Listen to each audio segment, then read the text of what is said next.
All right. Looks like I finally made it on time, and I already know what the rules are. If I make it on time, then that means the game's starting late. If I make it late, that means the game's starting on time. So let's get all this figured out.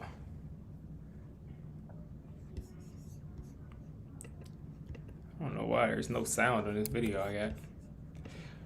But this is the perfect time to redeem ourselves.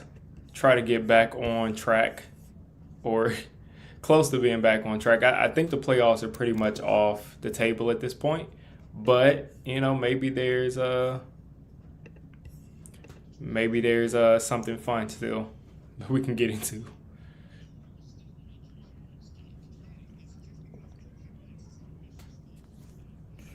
Here we go, more pop-ups. So I wonder if the game is actually started yet in real time, because here I'm getting commercial. Let's see. Just pulling up the chat on my phone so I can keep an eye on that.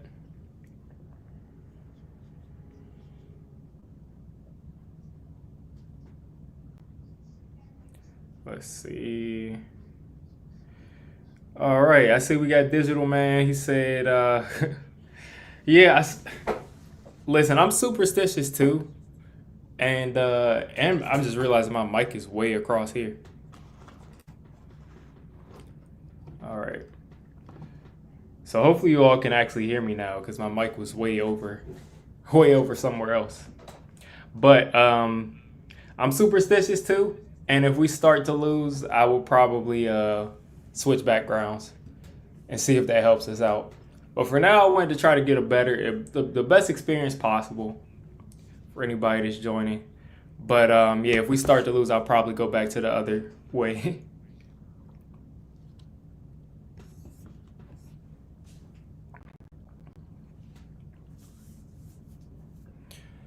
But again, here, like I said, I'm on time and the game is starting when it wants to start. And forgive me, guys, I'm still a little bit sick. As I'm coughing here. Still a little bit sick, like I was last week. Last week, if I would have done a stream, I would have been completely out of it. But hopefully today's better. Hopefully I can get through the stream.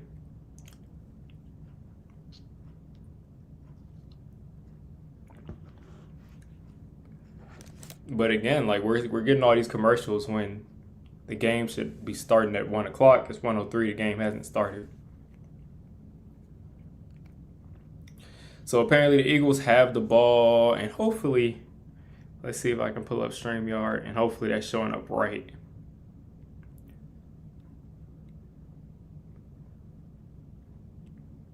Let's see how it's showing up. Okay, so I'm not getting. We'll see what they do. We'll see if it'll refresh, because that's the one thing about sharing your screen when you have ESPN on the screen, is that it doesn't update.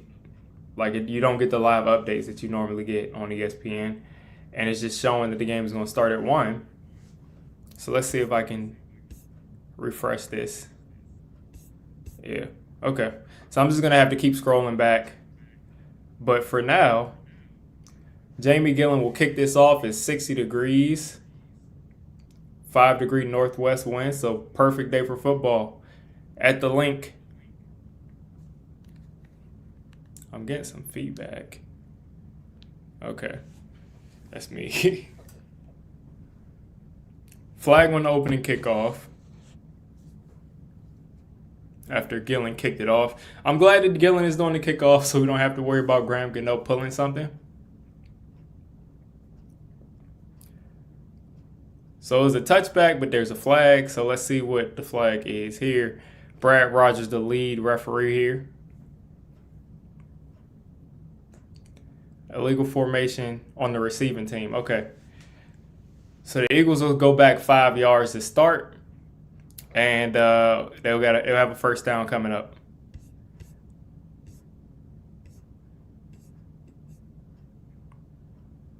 Let's see. Okay. All right. So it looks like I'm not too far behind on this stream because when I look at the actual ESPN feed, there's nothing else that's happened yet. So if I'm behind, I'm less than like a minute behind, which is much better than a lot of things, a lot of situations. If I'm not mistaken, I think I'm hearing Tom Brady on this game. Always cool to see a Brady game. All right.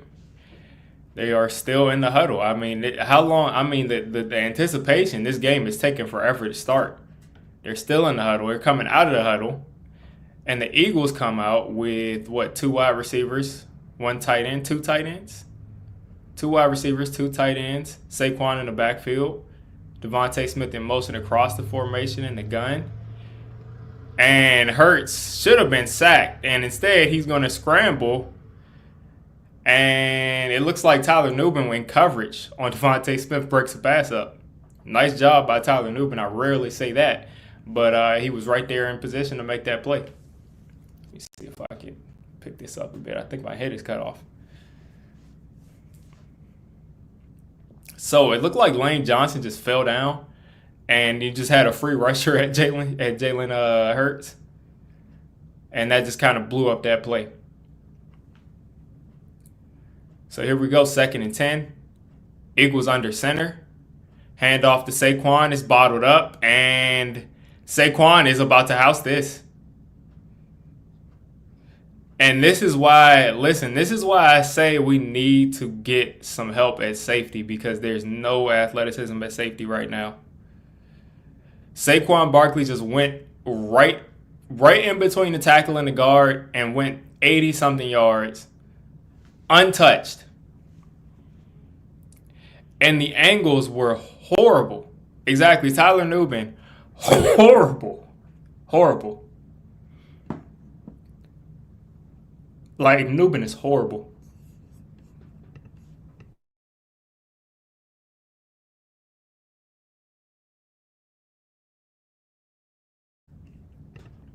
So, I mean, that was very predictable. Without Javon Holland here, we have 0 athleticism at safety. So let me update this score. It's going to be updated on this scoreboard. And you know what? Maybe I should. Is it time to go back to the other one? We'll get an offensive series out of the way, and then maybe I might switch it for the superstition's sake. Get this scoreboard updated. So Eagles right down the field, not even right down the field, but just one big play from Saquon. This is the Saquon that we saw all last year, untouched. Thibodeau got handled by Mailata.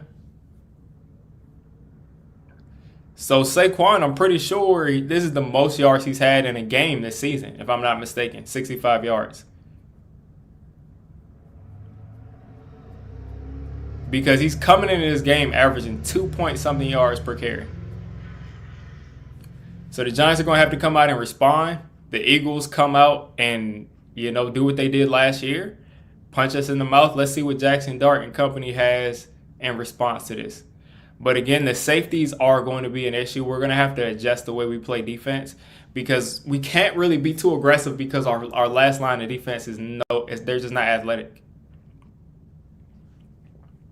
And Gunnar Olszewski's going to field this from the 1, this kickoff across the 20, across the 30 to the 31, and the Giants offense will step onto the field. So yeah, like I said, I mean this no Holland is going to be a problem. It's going to be a problem because Belton and Nubin, oh man. Because I would say Nubin is probably a little bit more athletic than Dane Belton, but Nubin is horrible with angles, and you saw that there. So here we go. First down, Theo Johnson in motion across the formation. Eagles coming out in a pretty heavy box here. Hand off to Scatterboo. Scatterboo actually picks the wrong hole, but picks up about 4 just pure grit. But he probably should have, just gone straight up field there.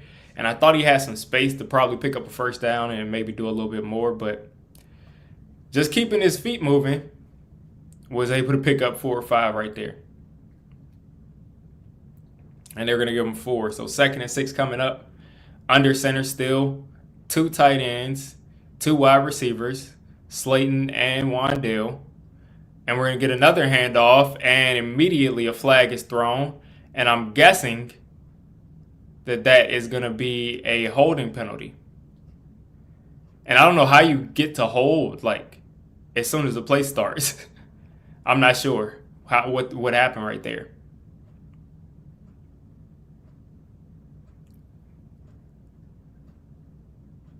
Okay, so Daniel Bellinger lined up offside. That's inexcusable. And we're starting to see more of we're starting to see these same mess ups that we saw earlier on in the season as far as these penalties. Still second most in the NFL, the Giants offense is. So here we go, 2nd and 11. Back in the gun. Spreading it out a little bit. Slayton out there, Wandale out there, Theo, Bellinger. Dart has got a lot of time. He's taken off, and he's run down from behind after getting, a yard. And this is going to be a 3rd and 10 coming up for the Giants offense. He had a decent pocket to start. Couldn't find anybody open. Tried to take off and then got ran down by Jaxson Hunt. And you got to think like if he was aware that Jaxson Hunt was coming after him, he probably takes off a little bit faster than that. But here we go, 3rd and 10. Shotgun. 4 receivers. Theo Johnson, quick screen. And he is going to lose a half a yard and the Giants will punt. And this is not looking like a good start for the Giants.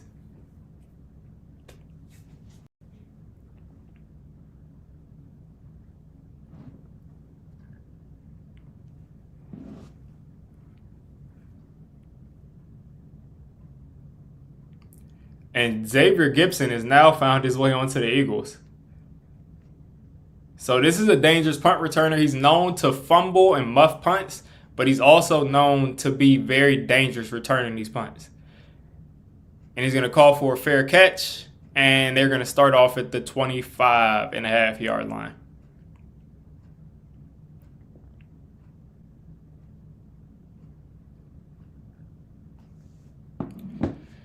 All right, so quick Saquon 65-yard touchdown and then a quick 3-and-out for the Giants. Not a good start out in Philly, but it's not surprising. But you still want to see this Giants offense get started off a little bit better.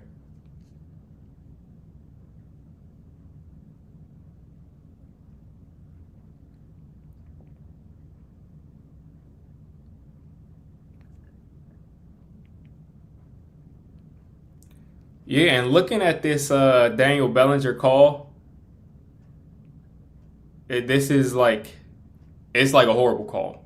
Looking at this, Daniel Bellinger is not lined up outside of the foot. He's not lined up offsides.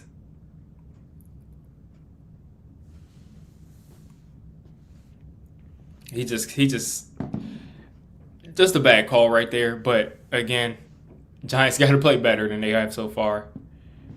Not a good start at all. I mean, with those two missing from our defense, Debo and Holland, that changes the entire.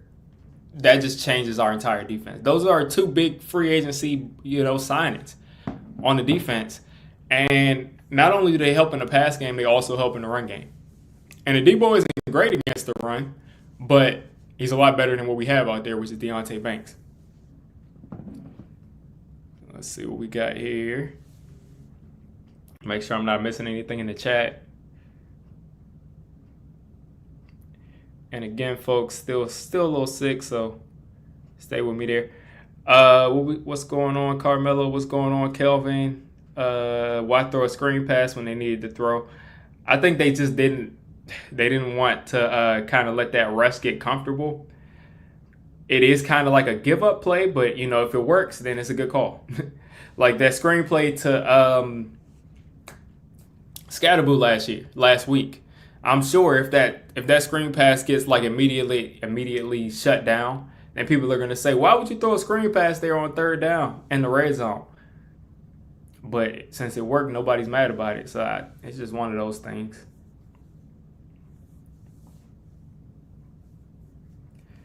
Unlimited, I mean, the thing about tanking is like, what are we going to get out of tanking? Like, if this team tries to win every game, how many games are we going to win? Like 5 or 6? Like maybe 6 wins? I mean, that's not really going to change the type of player that we can get. Here we go. Barkley is open again. This time headed left is going to pick up 5. And he's got a lot of space. He's got a lot of space here. That run, of course, was played better than the first run that he had. But other than that, he's got a lot of space so far. And he's going to come off the field here. I'm just going to call this a Tom Brady kiss of death. Whenever Tom Brady is announcing one of our games, I'm pretty sure we've lost. I'm pretty sure it's been a loss every time. So here we go, 2nd and 5. The defense needs to step up. Handoff this time to Tank Bixby. And this Giants run defense does not look good at all. And again, this is really unfortunate. Let's look at what this looks like. Yeah, Burns just doesn't set the edge right there. And you got to start to think, like, is this them, like, still in their heads from what happened this last game? Because they played the run better than this most of the season. Like, they've given up long runs, but as far as, like, how they've played the run on a down-to-down basis, it's been better than what I've seen so far. Play action to Hurts, and he's got a wide-open Devontae Smith working against Cordell Flott, and there's a flag. We'll see if that's a hold. All right. And that did look like a hold. I think that was Burns turning the corner right there. It was actually Abdul Carter who got held trying to turn the corner. And I saw that. They never called anything on Lane Johnson. So that's going to go back 10 yards. Like a 15-yard completion to Devontae Smith is going to go back 10 yards, and the Eagles will have a 1st and 20 right here coming up. Looks like the Giants are going man defense or cover 3, which I wouldn't do here in this situation. And they're going to actually disguise it. And it is a draw from the Eagles to Saquon Barkley, who's going to pick up about half of that. And they're going to be here on a 2nd and 10, 2nd and 9 maybe. 2nd and 12 coming up.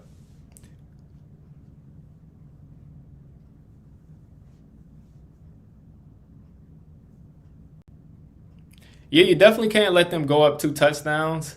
But I mean, more than anything, you just got to step up on both sides of the ball. I mean, this team, they're missing Adebo, they're missing Holland, but they can't let that just make them collapse.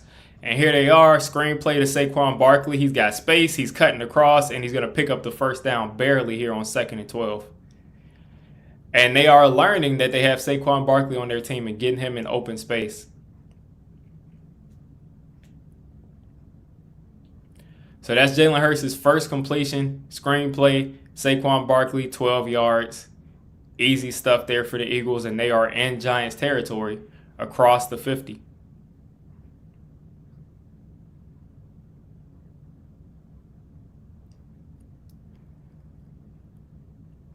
All right, so the Eagles under center here. You got a tight end in the backfield, lined up at H-back. Hand off to Bixby, and for the first time, the Giants are actually going to stuff the run here, and he's going to go nowhere. That's going to be no gain. I think they'll give him the line of scrimmage right there.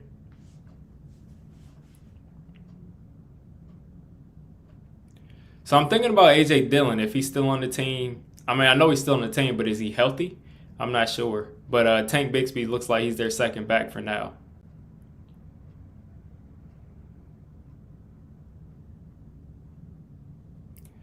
So here we are on 2nd and 10, right outside the 40 at the 42.5 yard line, pretty much.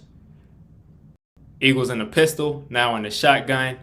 Giants sending a blitz. It's blocked up perfectly. Hurts is trying to step up. Hurts is taking off. Hurts to Belton. And Belton, instead of sticking him right there, tries to go for the ball and gives up about an extra 3 yards. So this will be a 3rd and short here for the Eagles coming up. Maybe a 3rd and 4. 3rd and 3 coming up. I would much rather Belton just stick Jalen Hurts right there instead of trying to go for the ball and giving him an extra 3 yards.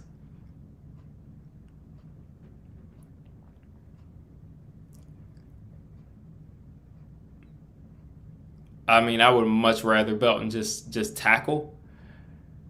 And it looks like Deonte Banks is lined up across from Saquon. Dallas Goedert is in the backfield. And Deonte Banks got shook at the top of the screen. Hurst is trying to extend the play here. He's going to take off, and he is not going to get it. And this will be a long field goal attempt, or a decently long field goal attempt for the Eagles. Maybe like a 48-yarder. I may be completely wrong. And it looks like they'll keep the offense out there. And the Eagles, listen, they're trying to come out and establish dominance because they feel like last time was a fluke. So they want to come out and establish dominance. So 4th and 3 here. Deonte Banks one-on-one with Jahan Dotson at the top of the screen. Devontae Smith across from Cordell Flott. And it looks like the Giants are going man. And Dexter Lawrence jumps off sides. Dexter Lawrence jumps off sides. Let's see. Let's see what the call is. That's definitely a false start there from Tyler Steen. Definitely a false start there from Tyler Steen. So Dex just reacted to the offensive guard. So no offsides for Dex. False start. Eagles are in a 4th and 8 situation now. And they're going to send the field goal unit out there. Jake Elliott will come out to attempt a, let's see what the yardage here on this field goal. This is a 58-yard attempt here from Jake Elliott. Let's see if the Giants can get some luck here, because everybody has been great kicking field goals against the Giants, and we've been horrible since Gano's gone out. So 58-yarder from the Eagles 42, and he's going to hook it right. It's going to actually clink off the upright, and the Giants will take this ball around midfield. And Thibodeau trying his best to get a flag and, keep his team on the field.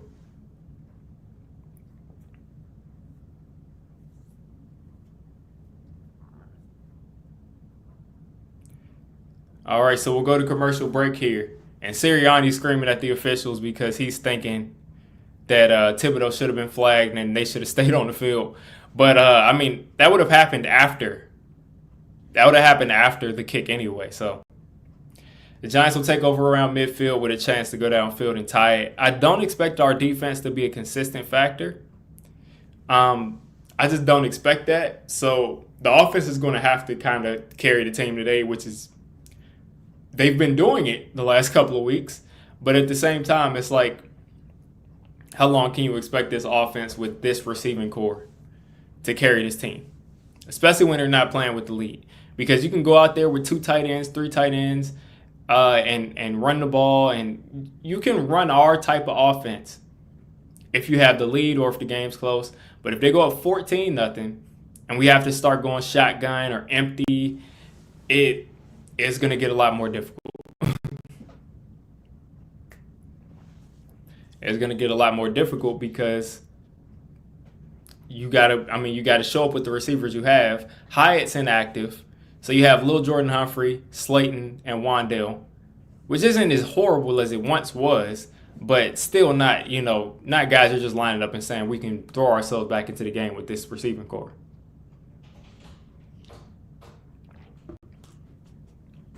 So all of these drives are crucial because we got to stay in this game so we can run what makes our offense, look good. getting Theo the ball, getting Bellinger the ball. The Eagles, of course, have a lot of linebackers that are good players. So Zach Bond, the Kobe Dean, the rookie, Jahad Campbell.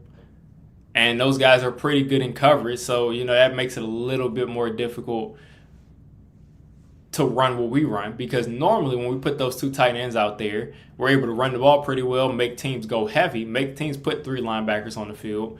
But at the same time, while they're doing that, those linebackers usually can't cover Theo Johnson and Daniel Bellinger, but the Eagles have options. So we'll see how that checks out. But for now, we got to look a little bit better on offense than we did before.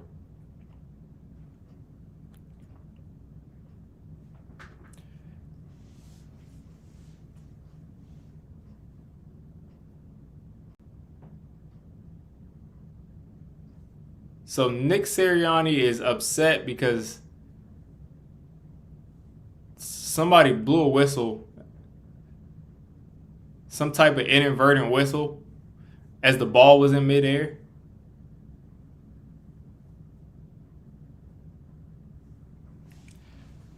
Yeah, I'm not sure what's going on there, but for some reason the ref blew a whistle while the ball was in midair.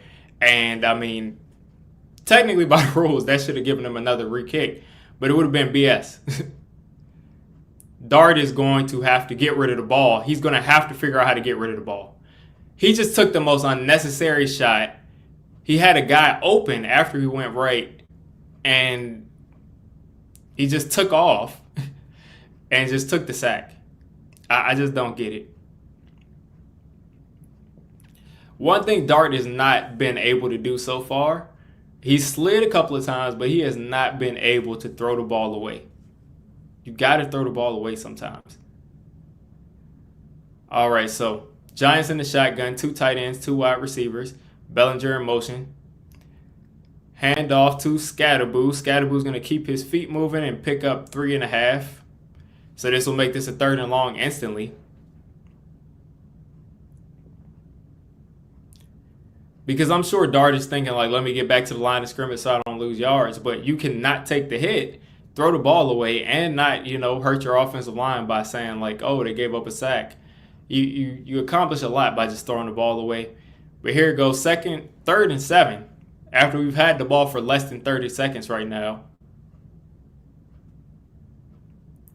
I think they're probably trying to work this isolation against Theo Johnson at the bottom of your screen. But anyway, 3rd and 7 at midfield, golden opportunity. Dart is running. Dart is going to have to take off here, and he's going to pick up a 1st down and slide. Wow. And the ref gave him a decent spot, but he may have slid a bit early. But they'll give him a 1st down there. Now, I'm not sure how the Eagles are playing coverage here, but Dart has not been able to find anybody open on all of his pass attempts so far. He's either taken a sack, taken off and ran for a yard. It just haven't been anybody open on his pass attempts so far. So we'll have to keep an eye on that. But hand off to Scatterboo. Scatterboo is spinning off and picks up 5 or 6 right there after getting initially hit for a gain of 2. Spun around and picks up 5.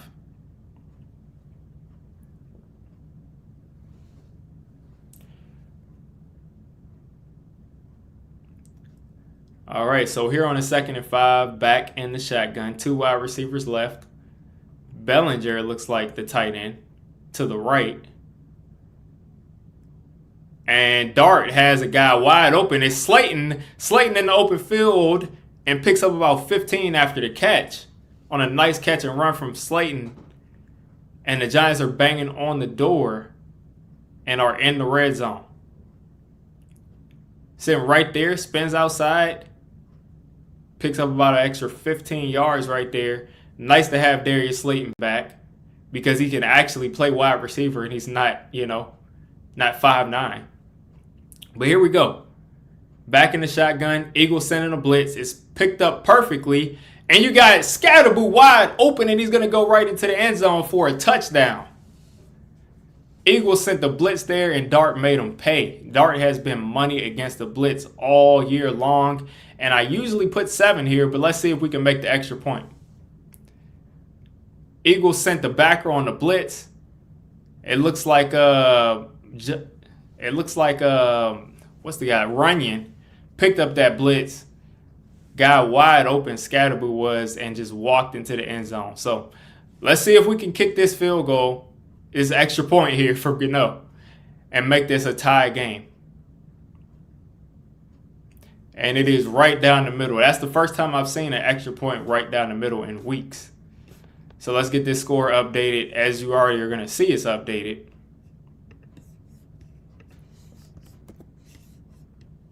So the Giants offense once again in the first quarter gets on the board.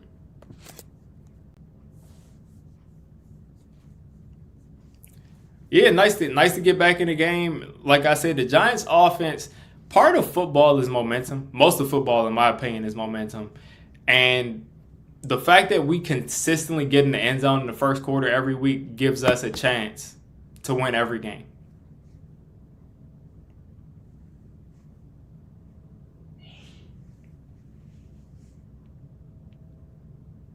I was definitely expecting a BS foul call on Runyon for actually blocking that blitzer and pancaking him.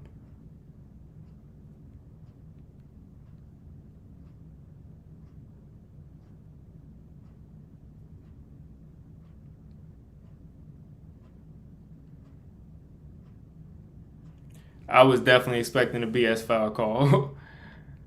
But it's good to be back on the board. I mean, I'm just glad that this offense seems to be working. I've seen a ton of people say that, like, oh, the type of offense that the Giants are running isn't sustainable. I agree to a certain extent, but I think it is sustainable if we play the type of football that we've played this year. And what I mean is, like, if we're in all these games. If we have to come back from behind, obviously, like, we can't go heavy and run the ball, like, 50% of the time. Like, we can't do that. But, oh, man, excuse me. We can't just run the ball 50% of the time and be in a heavy formation. But we can do it if we're in these games. We can continue to run this offense. Especially when we got 2 solid tight ends.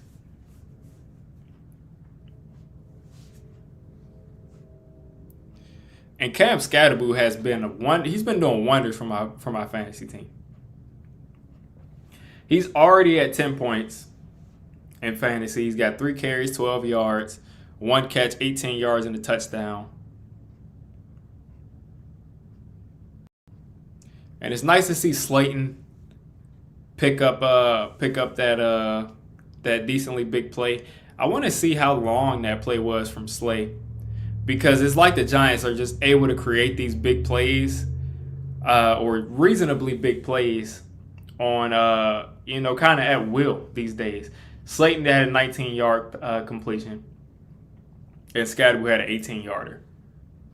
So again, it's like they're able to sort of make these semi-big plays, 15 to 35-yard kind of plays on a regular basis. And because they're able to do that, we're able to consistently put up points. I mean, it's no surprise that you score 30 when you consistently can put up decently big plays. And they got to wrap this guy up as this Eagles returner is bringing us back almost to the 50. And he was moving so slow. He was just moving so slow.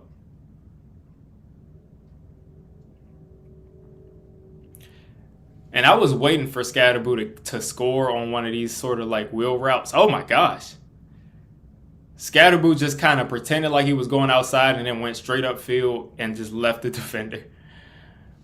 But here we go. The Eagles are getting the ball basically at midfield here because of a rare lapse in coverage from our special teams unit. So we got to clamp up right here on defense. We need some type of an impact play. Hand off to Saquon.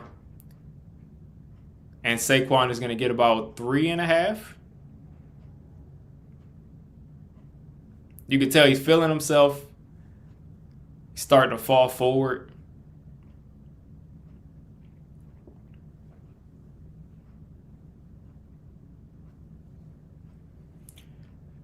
Yeah, I mean, like sometimes a guy you'll hit him with one, a yard after the line of scrimmage, and all of a sudden you're here on a 2nd and 6.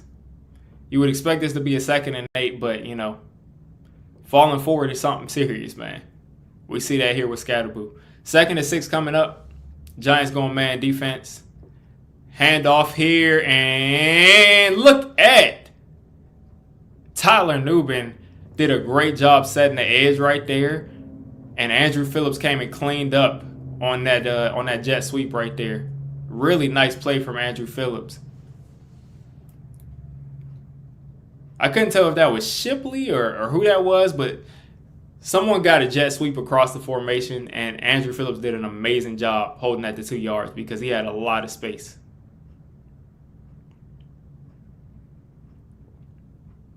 And decent job there from Deontay Banks. Keep it contained. Rarely does that.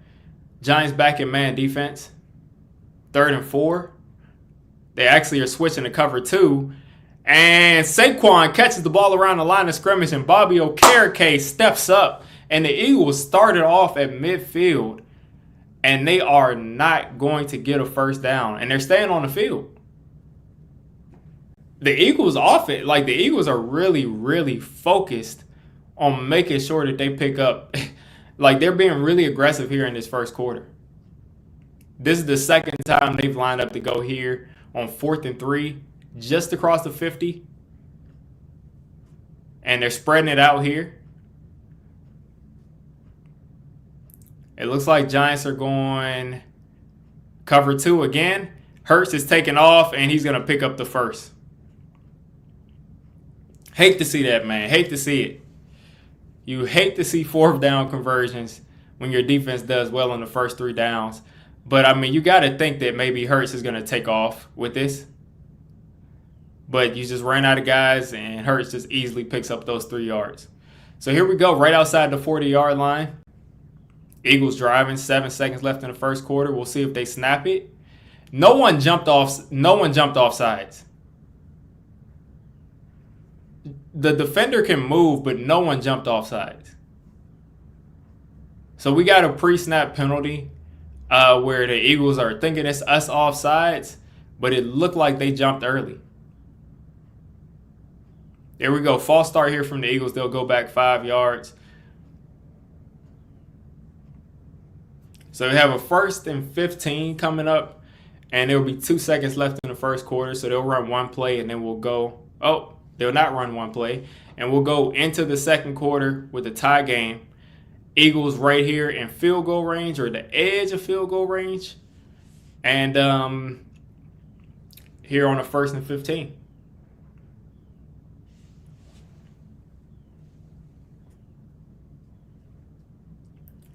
But you really wish that the defense stepped up on 4th down, but that's just a tough ask. I mean, 4th and 3 and on that area of the field, with the running quarterback is really difficult to stop. That's why most teams go for it on 4th and short, and whenever they're across the 50. Because more often than not, you expect an athletic quarterback to pick that up. Let's see if I'm missing anything in the chat. Nothing new in the chat.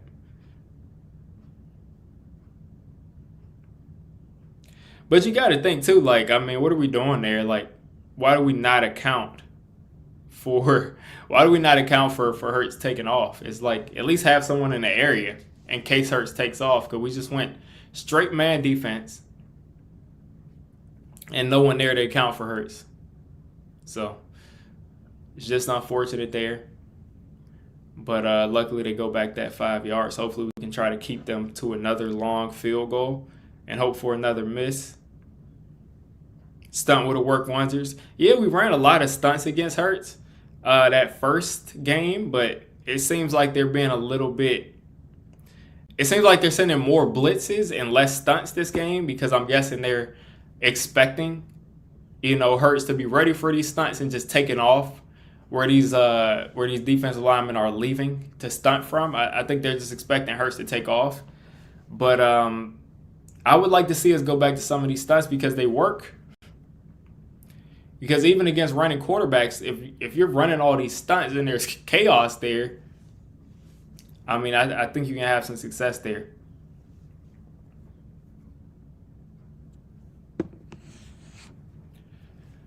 But this is, oh man, like I said, still sick, folks.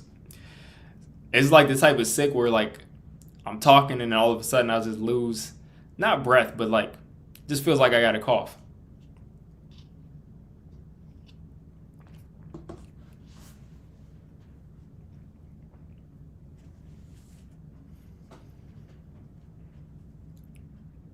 So here we go, 15 minutes left in the first half.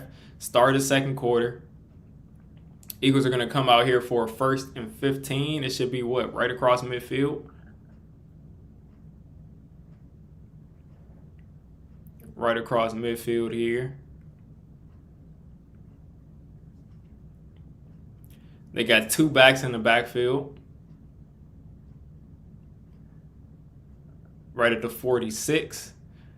Play action. Hurts is going to hit Devontae Smith, who was in man coverage or was being covered in man coverage by Cordell Flott across the field. And, I mean, he's Devontae Smith. I mean, having one guy on him, I mean, what do you expect?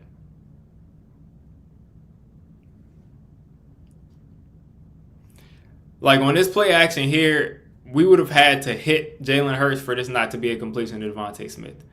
But here they are. They're going to go down here right outside the 20. And I expect the Eagles here to go back to probably the running game. As Saquon is in the shotgun. 2 wide receivers spaced way, way, way outside the formation. And Devontae Smith is going to cut back inside. They're actually in zone. And Devontae Smith was open for a touchdown, but Hurts overthrew him.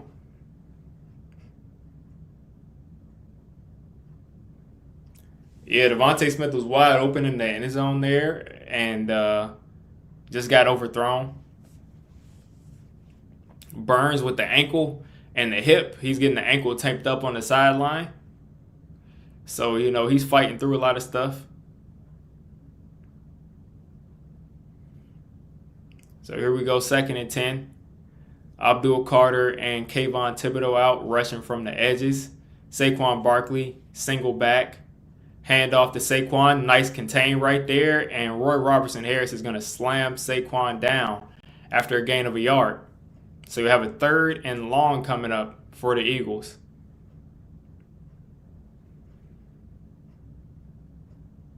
So besides that one jailbreak and those couple runs at the start, the Giants are starting to kind of get a little bit more discipline against the run, especially here when they're going heavy with 5 defensive linemen. But now we got Dex out here. Burns back on the field. Abdul Carter across from him. Thibodeau beside him. Giants are sending 5. They got all of their star rushers on the field, and Abdul Carter is going to drop into coverage. Jalen Hurts is getting chased by Abdul Carter, and Hurts is going to pick up the 1st down. And they're going to throw a flag.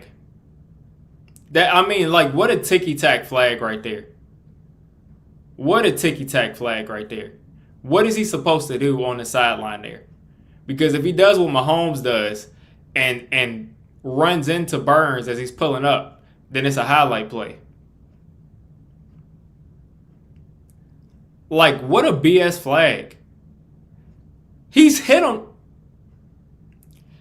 It's like, come on, man. Okay, so there's not going to throw a flag right there. So good job by the refs to make sure they got that right. But Hurts Hurts picked up that 1st down there. Barely, basically was starting to pick his feet up, starting to pick a foot up, 2 step out of bounds, and was getting hit by Brian Burns. So they're not gonna they picked that flag up there, and they're gonna call it short. But you already know what's coming. Right? On 4th and 1, you already know what's coming here is a tush push, right? So hopefully they try to get fancy and run some type of a toss, and we're ready for it. So here on the tush push attempt from the Eagles. All right. Oh, my gosh. Nah, man. Nah. This play is BS. This play is BS. That's a fumble. That's a fumble. Jalen Hurts is running the tush push. He pushes it. He pushes the ball.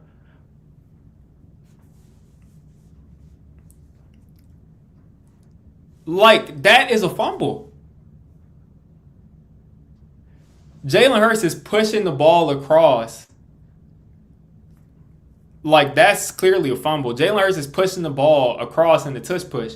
No part of him is touching the ground. He's still moving forward, and Thibodeau grabs the ball from him. But the referees officiate this tush push in such a BS way that there's no way that you can stop it. That's literally not forward progress stop. Thibodeau forces a fumble, and the refs just blow it dead. Like, they literally just blow it dead. And guess what? You can't challenge forward progress. Like, they literally blow the play dead, and you can't challenge forward progress.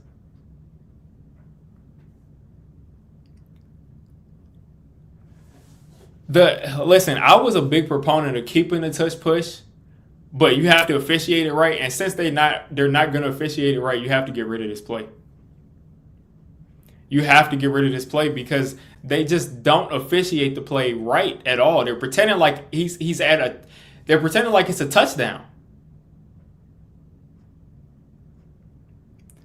Like, they're pretending like it's a touchdown. When in reality, that's a clear forced fumble, and the referees are just going to let them do whatever they want.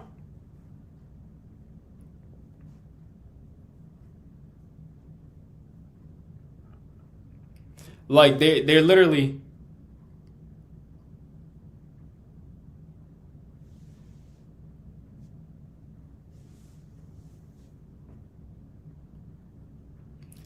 Like, this is just BS. They got to get rid of that play. If they could run the play legally, I want them to keep it there all day because nobody else is running as well as them. But they're starting early, and now.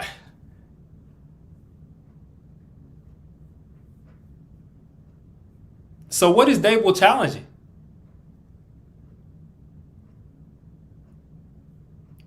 What is Dable challenging? He just threw another flag.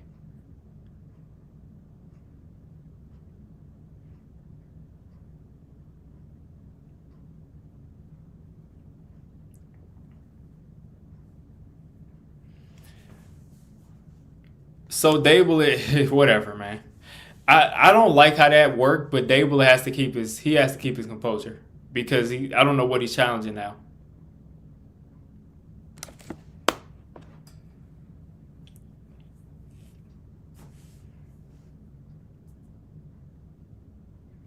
Like, this is just complete BS. Like, that is as clear a day of fumble. That's just as clear a fumble as a fumble can be. That was not the end zone. Hurts stretches the ball out, which literally you got Bill Belichick and Tom Coughlin saying never stretch the ball out because it can be knocked out. And the ball gets knocked out. And the refs just say, oh, after Kayvon recovers it, no whistle's blown. Then after he recovers it, they blow the play dead. So how is the play blown dead when they haven't blown the whistle?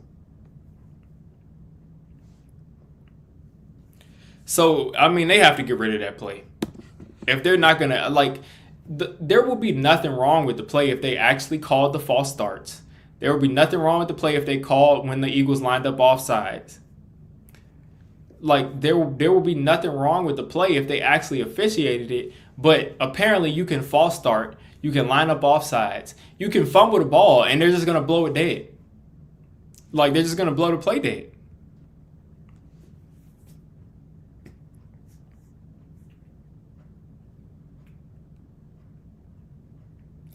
Like, they have to get rid of this play. Like, it's unfortunate for Eagles fans because, like, it's a good play for them if it was officiated right. and I'm all for it. But I just already know that they're not gonna officiate it right. And I'm sure the Eagles players, like, they're thinking like that. They're like, make them actually throw a flag, make them actually officiate the game right. And if they can't, then we're gonna keep running it until they're not calling our false start, they're not calling our offside. So why would we stop doing it? And that makes perfect sense.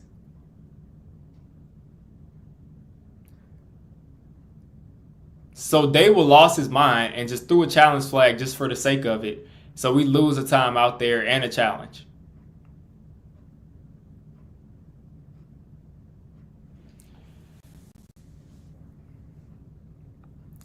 All right, so here we go.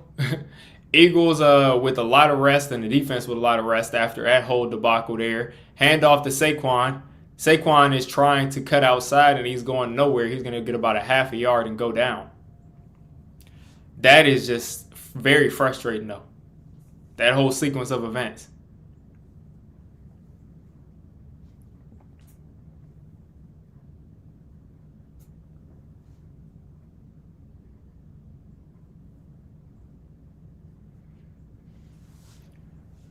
All right, second and goal here for the Eagles. You got to think probably this is going to be a play action shot in the end zone.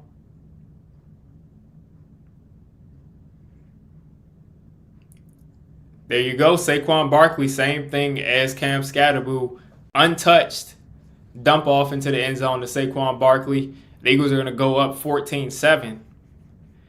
In a game that they should have just lost the football, and we should have the ball right now, but, it is what it is. When you're playing against the Super Bowl champions, you're going to get screwed. You're going to get screwed because, God forbid their tush-push breaks any rules.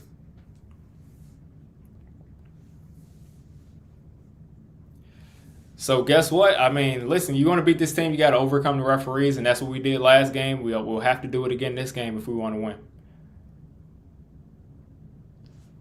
So the Eagles up 14-7. Jaxson Dart and the Giants will get the ball back soon. But that just makes you so mad, man. That just makes you so mad that like you don't even lose to this team in a fair way. Like, you don't lose to this team because you actually lost. You lost because the refs are going to call this however is convenient for the Eagles. Like, I'm convinced that they can line up in the tush push and they can just false start all together, which they already do. And they can just poke every single Giants defensive lineman in the eyes and just completely just nuts grab them. And they're not going to throw a flag because it's the tush push. They can pull out a knife and just stab. I don't want to get demonetized, but you get what I'm saying. They can just do whatever they want. They can do whatever they want here, and there's just not going to be an issue because they're running a tush push. And they couldn't possibly do anything wrong if they're running the tush push.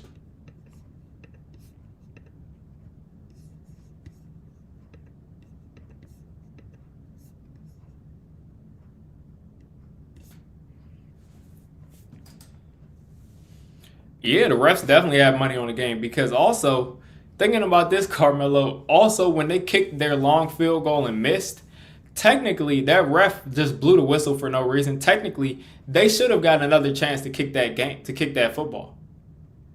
So because of an inadvertent whistle, we almost had to allow them to kick another field goal attempt, which would be complete BS because it wouldn't be anything we did, and they would get two chances at that field goal. But because another one of the refs is that would be BS for them to kick it again, they just ignored the whistle. But Sirianni's, I mean, he's right to be as mad as he was because they should have been able to kick another field goal because he blew the whistle while the ball was in the air. But, hey, listen, no excuses right now. The Giants have the chance to get back on the field, to put some more points on the board. And I can't remember who got the ball first. The Eagles, I think. I can't remember. The Eagles got the ball first. So listen, if we can stick with them into the half and get the ball out at halftime and put some points on the board, we can get in the lead.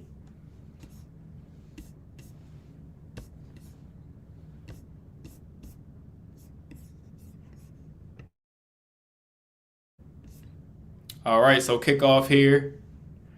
Gunnar Olszewski going to take it from the 1 yard line. Gunnar Olszewski across the 25, across the 30, back to the 31. And that's where he will start from.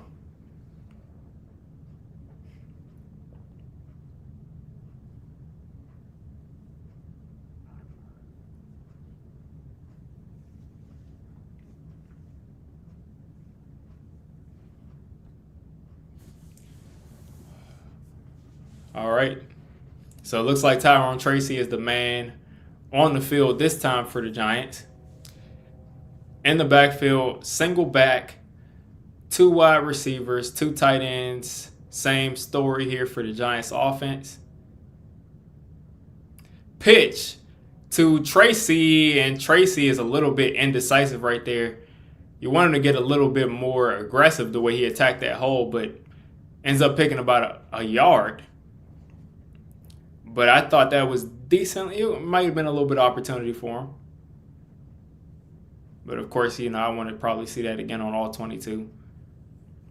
So Tracy will stay on the field. Basically 4 wide receiver set, but of course 2 of them are tight ends. Theo Johnson in motion. Tracy in the shotgun. Dart has a little pressure here.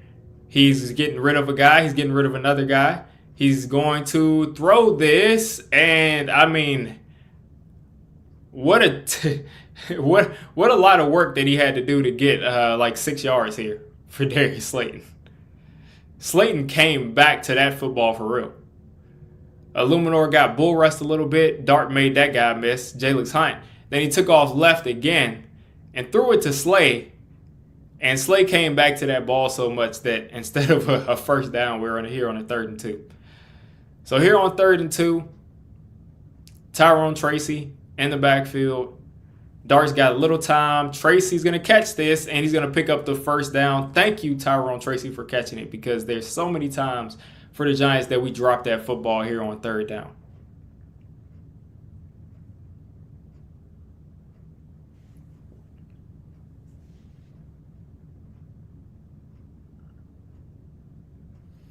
All right, Jaxson Dart back in the shotgun. I think this is Singletary, or it's still Tracy in the game here. And still 2 wide receivers, 2 tight ends. Hand off to Tracy. Tracy had a little sliver, and he's going to get about 2 yards. I can't wait until we can get some real movers on this offensive line. The pass protection has been decent this year. But if we can get some movers, man, like some big bodies that are knocking guys out of the way, we can start to see some real nice plays from Tyrone Tracy and Scatterboo, like some much bigger runs and a lot of these like body shots that we're giving. Neither one of these guys, I think, is like a 60-yard touchdown type of back, but we can definitely have some bigger plays. Another handoff to Tracy. Tracy up the middle. Tracy breaking a tackle. He's fighting, and he's going to be a yard short, and now we got a flag down as there's some fighting of some extracurriculars after. As I just saw an Eagles player punch a Giants player in the face. So let's see what the flag is here. If it's anything other than unnecessary roughness, it's literally, a missed call, because I just saw an Eagles player punch a Giants player in the face.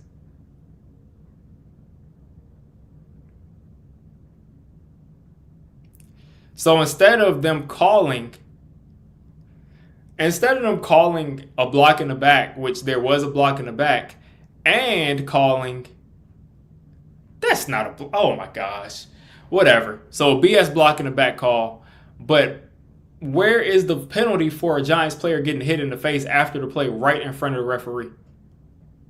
Where's that penalty? Where is that penalty? So the Giants go backwards 10 yards after a beautiful run from Tyrone Tracy. And Scatterboo's checked back in the game. Second and 11. Eagles sending a blitz, and we just take a delay of game. Are you kidding me?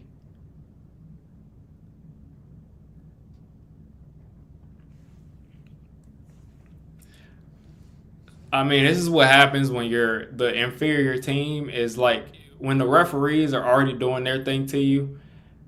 Now you're just beating yourself, and now it goes from a 2nd and 1 to a 2nd and 16 because of some poor officiating and then just absent-mindedness from Dart. So now you got a 3rd and 16, and now Scatterboo is hurt.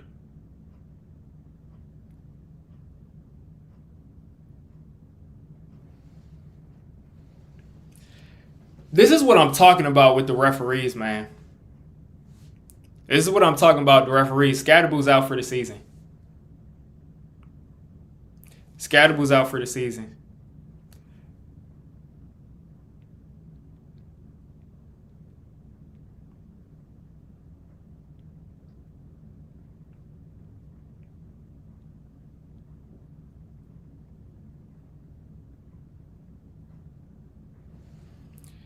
Scatterboo's done for the season. A dislocated ankle, probably a broken tibia.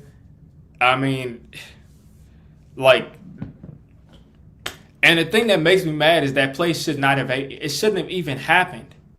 So now the Giants are probably going to have to go out and get another running back. But, I mean, Scatterboo should not have even been in that position. He shouldn't have even been in that position.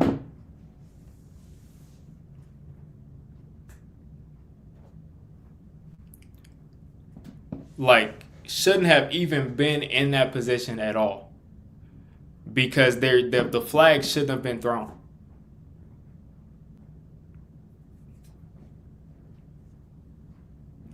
But at the very least, he's got a very, very badly thrown, very badly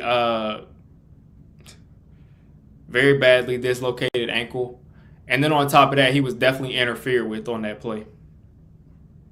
And there's no flag.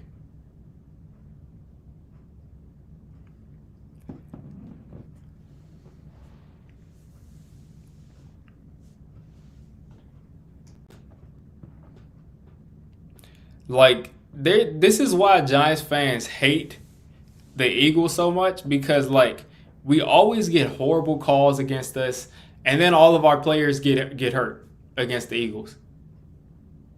I think Odell got hurt 1 year against the Eagles. Victor Cruz, of course, tore his patellar tendon against the Eagles. I mean, it's just always some BS in this stadium. And of course, like I said, there was pass interference on Scatterboo, clear as day.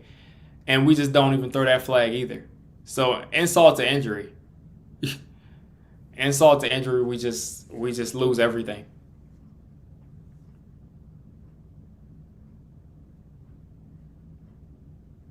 So they'll take him off the field here in the air cast, and again, his season is done. Most likely, I mean, I just can't see how he would come back from that, because for his foot to twist that way, it's got to be a broken bone.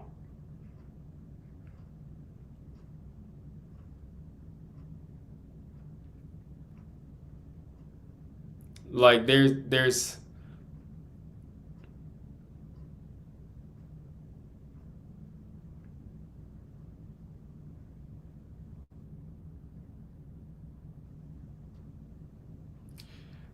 So 3rd and 16 here for the Giants.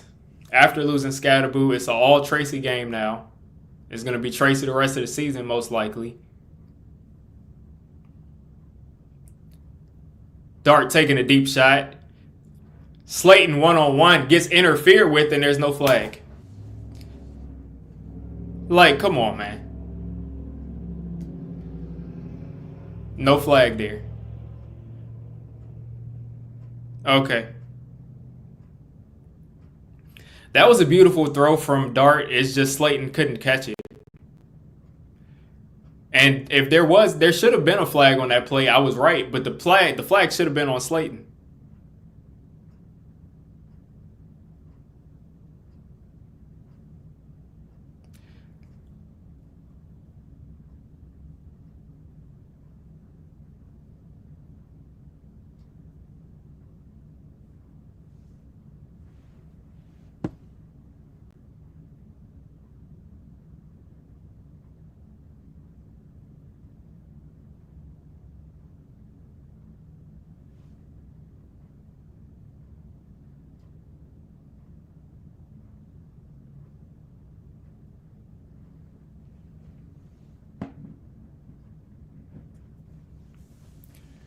So here we go, 4th and 11. The Giants will punt this deep. And I mean, the Giants season is over with Scatterboo out. I mean, that was the magic. That was the magic. Hopefully Dart can continue to be exciting and continue to do his thing, but it's like that play shouldn't have even happened, man.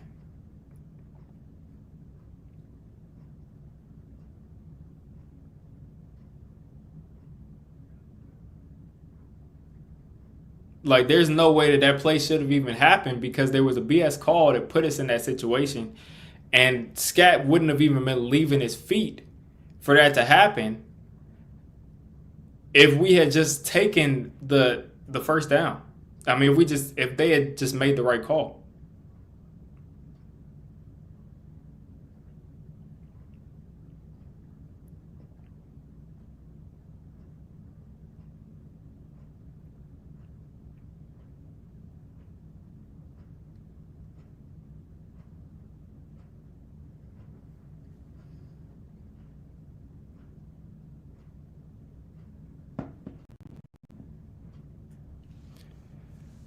And I mean, it's like, man, that's just sucks to see, man. Like, Scatterboo was clearly the heart and soul of this team. It's like Ahmad Bradshaw going out in 2000. Like, he didn't go out, but I'm saying, like, it's like if Ahmad Bradshaw would have gone out in 2011. It's like that's the heart of your team, man. And it just stinks, man. It just stinks. Because now these games are going to just be much less, first off, much less entertaining. Probably much less competitive because he got so much hitting yards for us. He kept us on schedule. And people are going to say, oh, Scatterboo isn't, he's not a superstar, all-star running back where he's going to get 2,000 yards or 1,800 yards. But Scatterboo has been the perfect running mate for Jaxson Dart. I think Scatterboo has been the most valuable player besides Andrew Thomas and that offensive line. He's been the most valuable player that Dart has played with because we're consistently we don't go backwards. We're consistently in second and manageable, third and manageable. He can consistently throw it short, and Scat's going to break 2 or 3 tackles. And, you're just missing out on things, man. It's definitely a heartbreaker. But like I said, I mean, nothing surprises me in this stadium. Nothing surprises me in this stadium.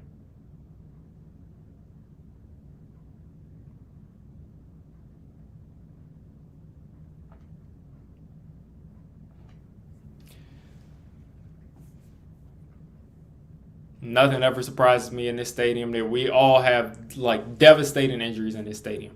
Almost every time. All right, 14-7. Eagles still up. They're starting at their, 13-yard line?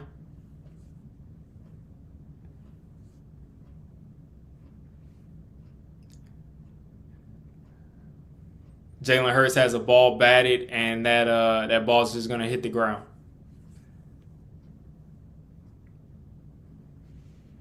Giants were going, looks like cover 1 right there. Let's see. Let's see where they ended up going there when the play starts. Yeah, it looked like the Giants were going cover 1 robber right there, and DJ Davison with the swat after he tried to get the ball to Saquon Barkley right there. 2nd and 10 coming up. Giants still pretty heavy in their formation. Eagles under center. Hand off to Saquon, and a nice tackle there from Rory Robertson. It's actually DJ Davison. Nice tackle right there. And this is going to make this a 3rd and long for the Eagles off the bat. So right now it's not Dart and Scat anymore. It's Dart and Tyrone Tracy, and Tracy's going to have to step up and be the guy he was last year, if not better. He's going to have to break more tackles in the open field. I think he can make some plays for us, but, again, Scatterboo's a different type of running back. And there was just a lot of plays that this guy made that he just kept us on schedule. So here we go, 3rd and 7. Looks like the Giants are in man coverage. And Abdul Carter just barely misses Jalen Hurts. And he gets sacked by like 5 guys. Brian Burns, Abdul Carter, Kayvon Thibodeau. And looks like Darius Alexander was in there too. And the Giants get their first sack of the game. So Carter missed that initial sack on a stunt. And like I said, then a couple of guys get in on that sack. So Giants defense after Scatterboo goes out, force a 3 and out. And they actually gave that sack, I think, completely to Brian Burns. So he's at 10 sacks for the year.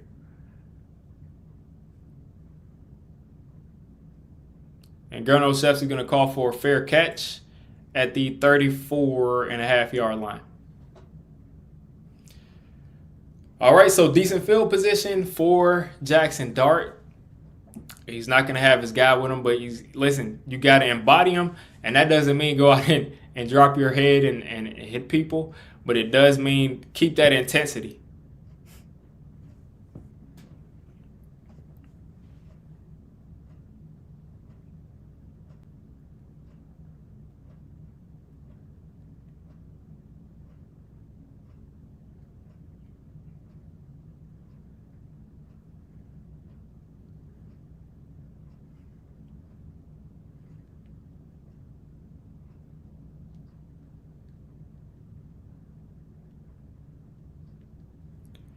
Like, it was just so much crazy stuff that led up to that it just doesn't make sense. That play shouldn't have happened to Scatterboo. It's just like such a freak thing.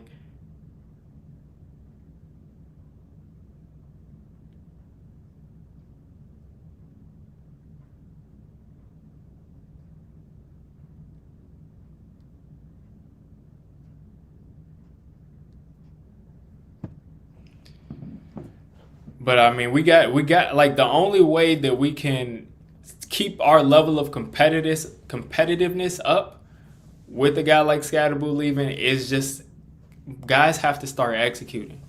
Darius Slayton is behind the defense right there. You're interfering with a guy and you didn't get called for it. At least come down with the ball when it hits you in the chest.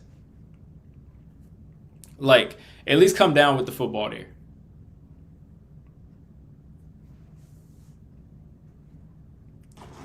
Tracy, get upfield when you need to, but like, this is just such a crucial loss. Just such a crucial loss.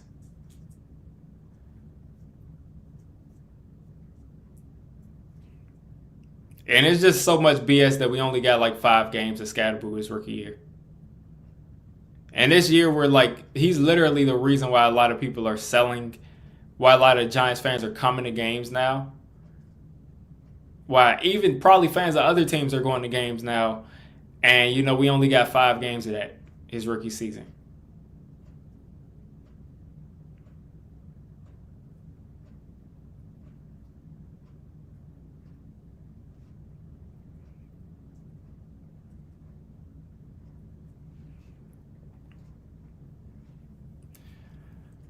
All right. Tyrone Tracy is going to start getting a lot of touches this year. Eagles dialing up a blitz. Jaxson Dart is under center. You got 2 tight ends, 2 wide receivers, same old story. Hand off to Tracy. Tracy's got a little space. Tracy is spinning forward. 6 yards here on first down from Tyrone Tracy.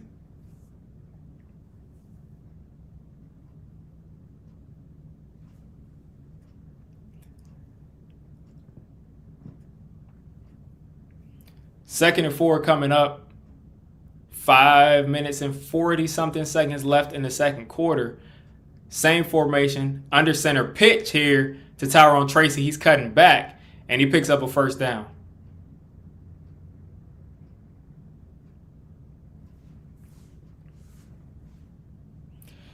And I think what I'm probably going to do now is pick up Tyrone Tracy in fantasy to replace Scatterboo, because, I mean, hopefully we can sort of replicate that production with him.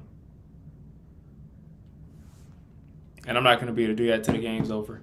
But hopefully we can reproduce that type of production.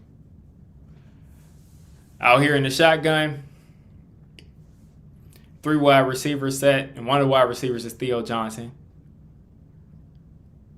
Dart's decent protection. Dart taking a deep shot, and that's Bellinger.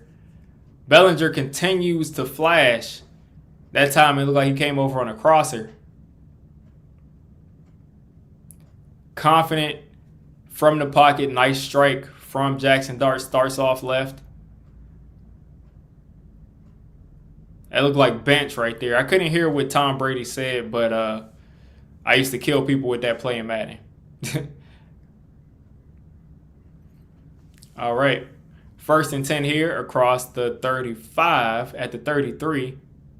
Tyrone Tracy motions to the other side. Shotgun, 2 tight ends in the slots, 2 wide receivers outside.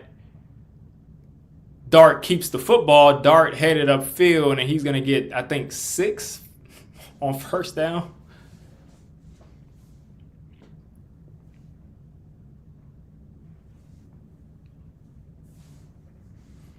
All right, so let's see. Is this 2nd and 4 coming up? It is. So they gave us the 6 yards here on first down. Back in the shotgun again. Same formation. Back in the gun. Look at Jaxson Dart right there. Nice decision. He's going to take a sack.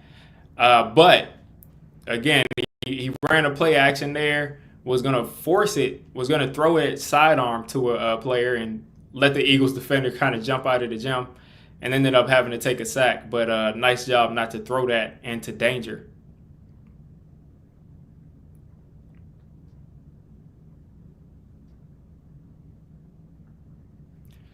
So same formation, 2 tight ends, except now Lil Jordan Humphreys in the game, along with Wan'Dale Robinson. Tyrone Tracy in the backfield with him. 5, 4, 3, 2, 1.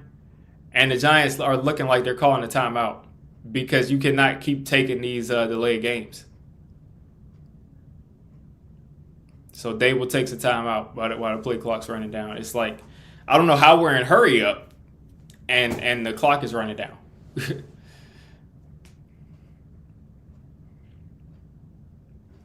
I don't know if it's a problem getting the play in, if it's a problem Dart comprehending the play, but we're running too much time off of this play clock. We have entirely too many times where we're in a situation where the play clock's running down.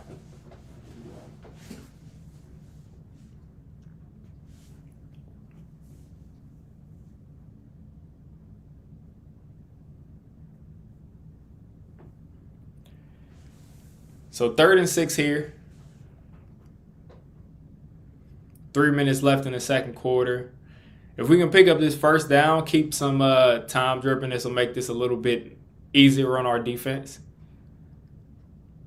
But the number one thing, Jaxson Dart, is not taking a sack, to making this an easy field goal if it comes to that. So Dart's got some time. He's aggressive. And Theo Johnson drops, which should have been caught, and still takes a shot because he was scared to get hit. And it's like, man, just catch the ball. If you're scared to get hit, you still got hit. He dropped it right where he needed it.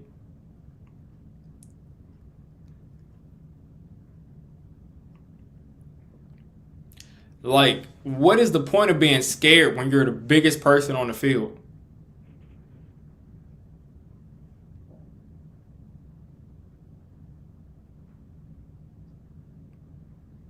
And Gano at least puts it right down the middle here on this 47-yarder.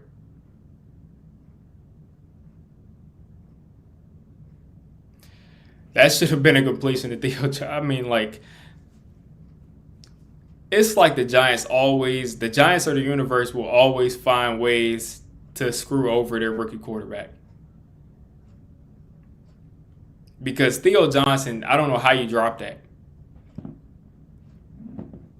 One horrible drop from Theo Johnson, another horrible drop from Darius Slayton. Scat goes out. And Theo has so much potential, but it's like maybe you do have to start looking for Fedoni. Maybe you do have to start looking at Fedoni, because you gotta have a guy that's gonna catch the football, and you can't, like, that is the difference between us tying the game and the game being 14-10.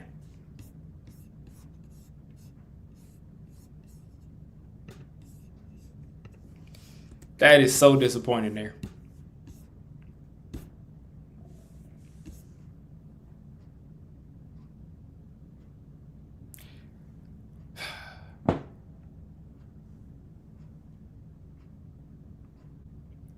So the Eagles will field this kickoff here, and more just terrible kick coverage here after we've been literally the best in the league coming into this game. And they're going to start around the 40-yard line. It's just the situational execution on this team is just bad. The situational execution. They're able to execute and stop the run when, like, it's not that important to stop the run. They're able to cover these kicks when it's not that important to. But at the end of the half, when you're really just playing a field position game, you allow them to come back across the 40-yard line.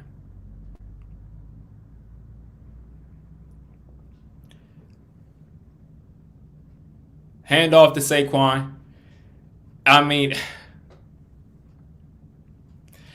Saquon Barkley picks up a first down there on kind of like a delayed pitch out of the shotgun. But it's like people were there. They just, let's look at Deonte Banks. And I don't expect Deonte Banks to, like, muscle up against Lane Johnson and stop him, but it's just frustrating there. That's just frustrating there. We don't even need that matchup. I'm not even going to comment on that. All right. Abdul Carter just got held right there. We're not going to call that. Like, Abdul Carter basically blew that play up to Saquon. There was a pitch left, and no flag right there as he got held.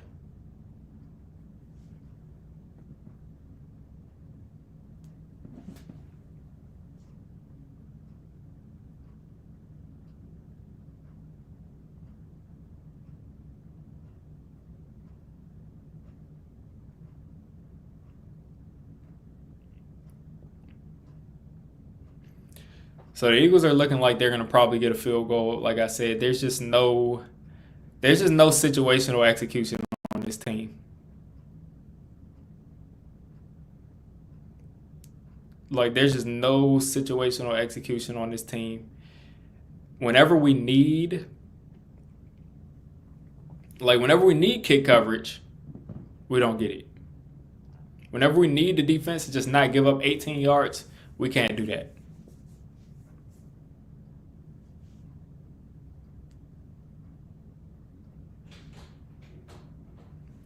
So if I'm not mistaken, the Eagles are already, at our 40-something? So they're probably about, 3 yards probably away from a long field goal for them? Maybe even less. Because they got, 12 yards on the first run. So that puts them across the 50. And then probably about 5 yards on the next play. So who knows?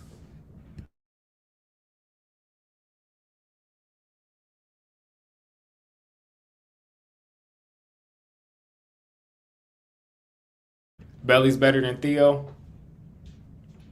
Yeah, that's really the difference between the two is potential. I will say that that Theo Johnson is a better blocker than Bellinger right now, and the fact that he is such a good blocker and is getting better at blocking, and he's already pretty good at it, and on top of that, he's athletic. That's what's going to cause him to continue to get these reps. But you just wish he could catch, man. Like, usually your blocking tight ends either you never ever throw them the ball, or, like, the few times you do throw them the ball, they always catch it. But Theo is a really good blocking tight end that is basically one of the faster tight ends in the league and is also one of the bigger tight ends in the league and just can't catch sometimes.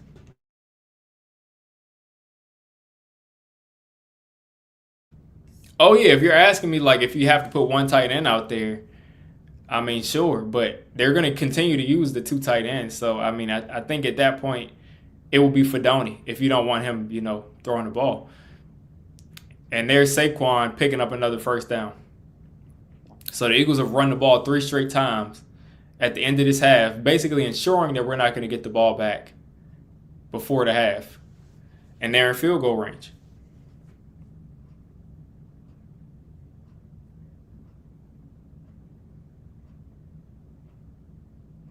Hurts taking a shot, and that's Devontae Smith.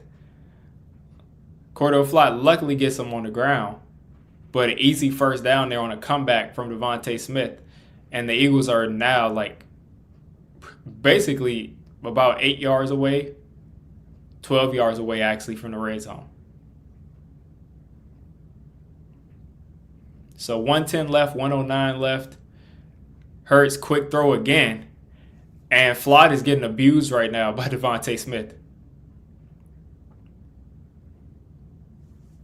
Flott right now is just getting worked by Devontae Smith, man.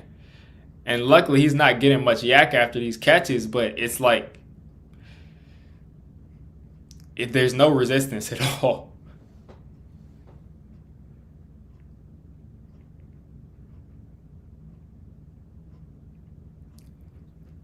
And now Flott is on the ground.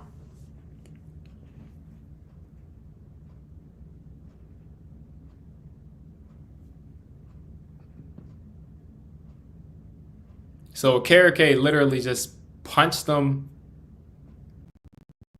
He was trying to punch the ball out and he just punched Cordell Flott, and now Cordell Flott. If Okereke like broke his ribs or something, I'm gonna be sick.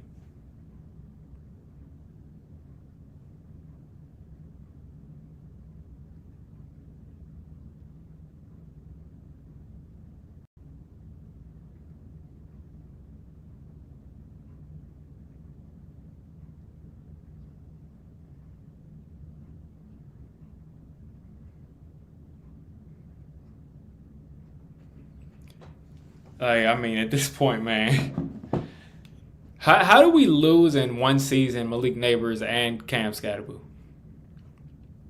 Like, how is that fair for anybody?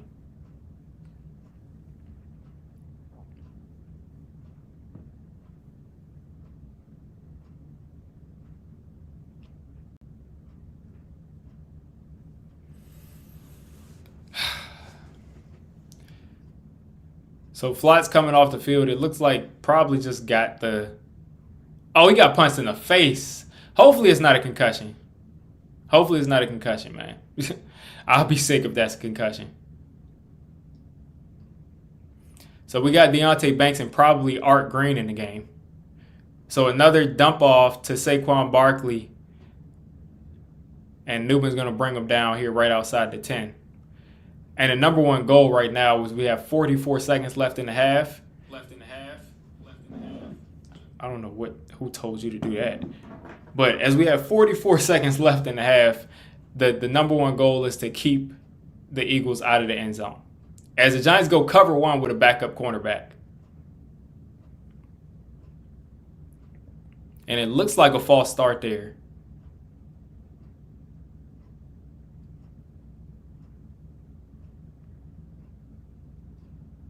And they're going to call the neutral. Come on now. Let's see. The left tackle does what that causes Thibodeau to move?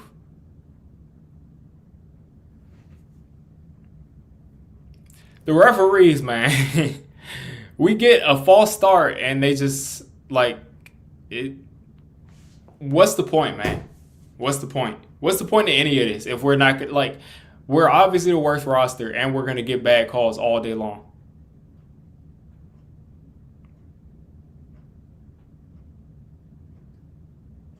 Cordell Flott still isn't in the game. I think Art Green is in the game for him.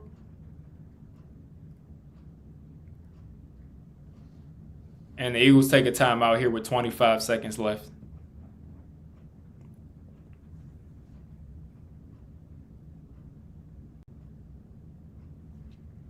This is nuts, man. Like, these calls from the referees have literally lost us one of our most important players. It's cost us 7 points because we should have gotten the ball back on that fumble. And and now it's probably going to cost us another 7 points because they should have just gone back 5 yards, and instead they go forward 5 yards. But again, like I said, the number one goal is keeping them out of the end zone here. We're here at like the 5-yard line. And this is just ridiculous, man. So empty set here from Hurts. Giants going man defense. Or it looks like zone, actually. Is it man or zone?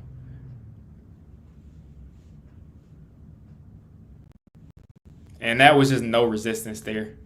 So they just throw it to Goddard here, and he gets hit literally 3 yards away from the end zone, and he just spins forward into the end zone. 1-on-1 against Tyler Nubin. Okereke came to help, and just nothing made a difference there.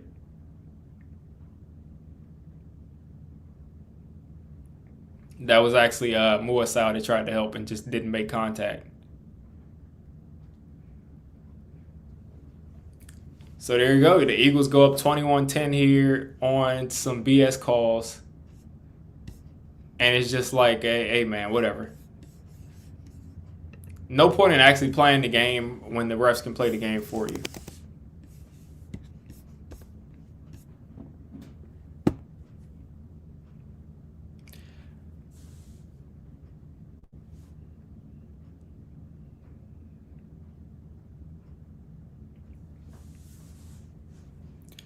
Like, I just have not just seen a sundry of just BS calls like I've seen today, man. Like,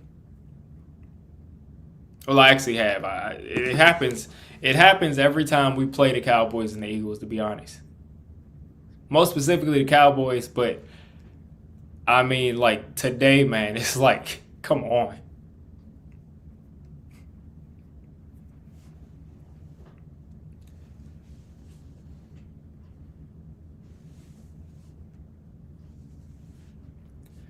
Like, you really got Hurts pushing the ball across the first down marker like it's a touchdown.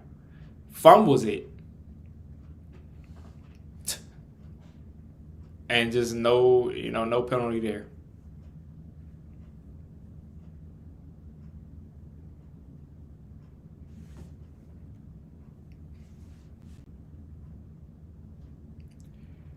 And then you got Theo Johnson on top of all of this dropping dimes. Like dropping layup catches that put us in scoring position.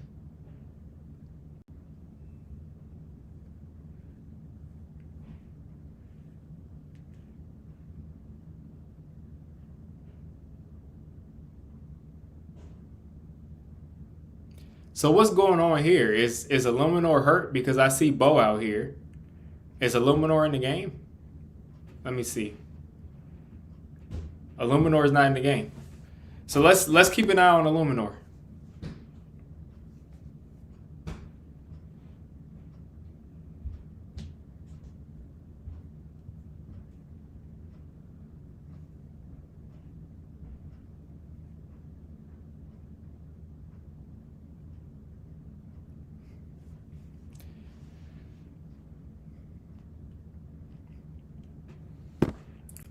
I mean, listen, man. I mean, you're not gonna get like an extreme reaction out of me here. It's like once the Malik Neighbors thing happened, it's like nothing's gonna be worse than that for me. But just like, why take all of the fun things from Giants fans?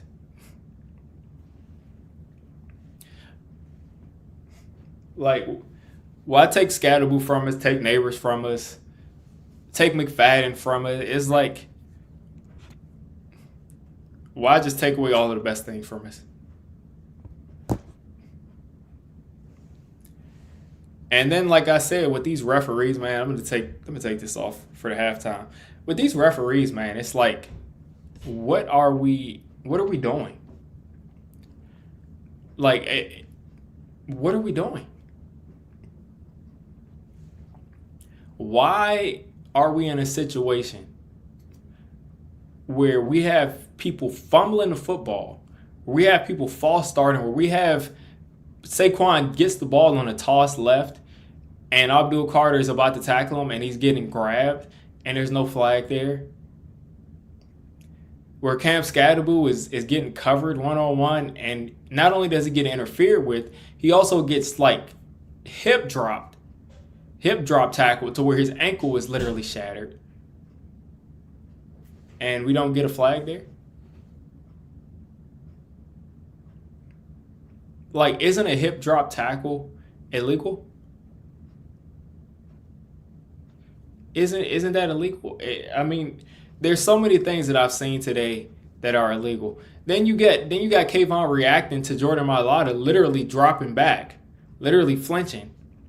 And that's neutral zone infraction. And then we have to listen to Eagles fans talk trash like they got this fair and square. That's literally what?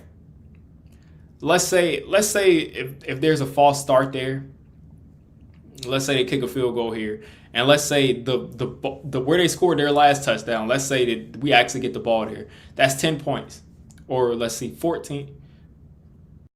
That's 7 points plus the 4 points. So 7 points they wouldn't have scored if they would have actually called that fumble right. And then 4 points because they would have had to take a field goal right there. So that's an 11-point swing. And guess what? It's an 11-point game.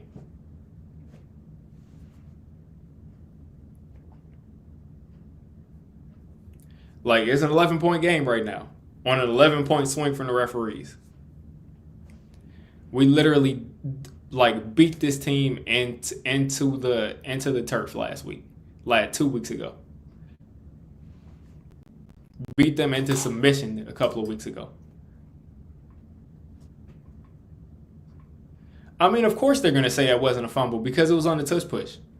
There's no play. There's nothing that can happen on the touch push besides a first down or a touchdown. So there's no way that would ever be. There's no way that you could fumble on that. There's no way you could false start on that. There's no way you can line up offsides. Like, they literally give them. And because of what's happened this year, specifically in the 2 Giants games, the first game it was just boring, and they were false starting. And in this game, they're false starting. It's boring. And Hurts is literally stretching the ball out, still stretching it out while he's doing it. He fumbles the ball, and then they wait for a recovery and then blow the whistle and say, oh, it's forward progress.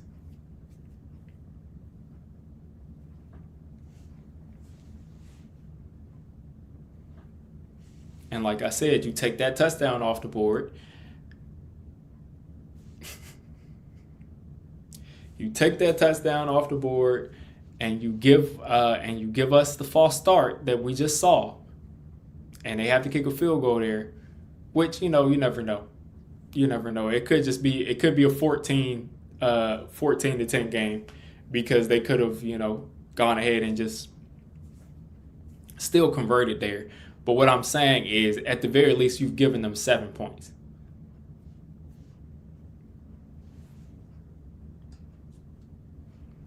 And it seems like I wouldn't be surprised. I would not be surprised at all because like everything I've seen from the media has been like strangely confident in the Eagles to the point where it's like you might know something I don't know. Because like it's one thing to say like I expect the Eagles to bounce back. I expect the Eagles to like take revenge. But the way that the media talked about it is like they didn't see these teams play. Like, I've really watched the guy say, oh, Jaxson Dart, he's never, really done anything from the pocket. He just drops back and just looks at one read, and if that's not there, he takes off. I just saw like a bunch of crazy, weird stuff that, like, wasn't true.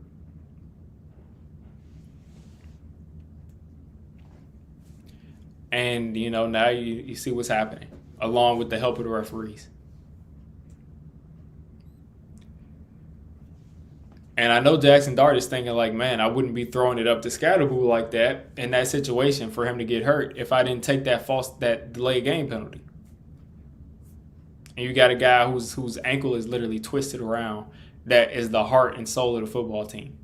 That I don't know where that's going to come from. Yeah, I know Jaxson Dart is an intense guy. He's the quarterback. All that's great, but he's not bringing the juice that Scatterboo's bringing. As far as what he's bringing, it's just not the same.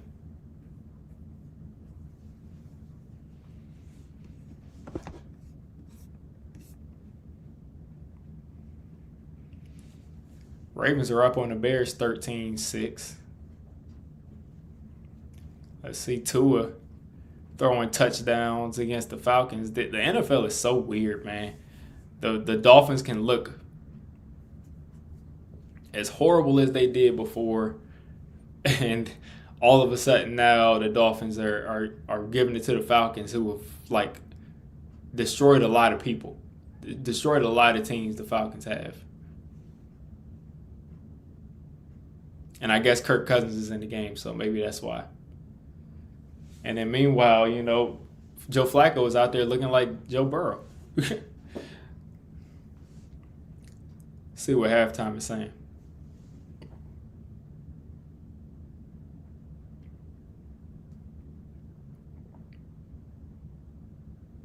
And they're showing the touch push fumble where it was clearly a fumble.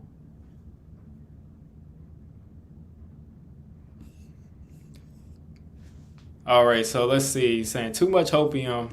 I want to read this comment here from David. He says too much hopium towards his team just over some fresh juice comes in. The Giants will suck until a new coaching staff is employed here. I sort of agree, but also like the team has been entertaining, and the team has been entertaining in ways that they haven't been entertaining in a long time. Like, the way we've won games in the last time we made the playoffs was like running it over and over again with Saquon. Wink's defense making plays, forcing turnovers, and Daniel Jones at the end of that season like just stepping up. But the way that this offense looks is better than any Giants offense has looked in years. The intensity they're playing with, it's just a different situation, and it's just unfortunate, man. But yeah, I mean, we'll see. Because if this team is able to get 5-6 wins with this staff, they could keep them here.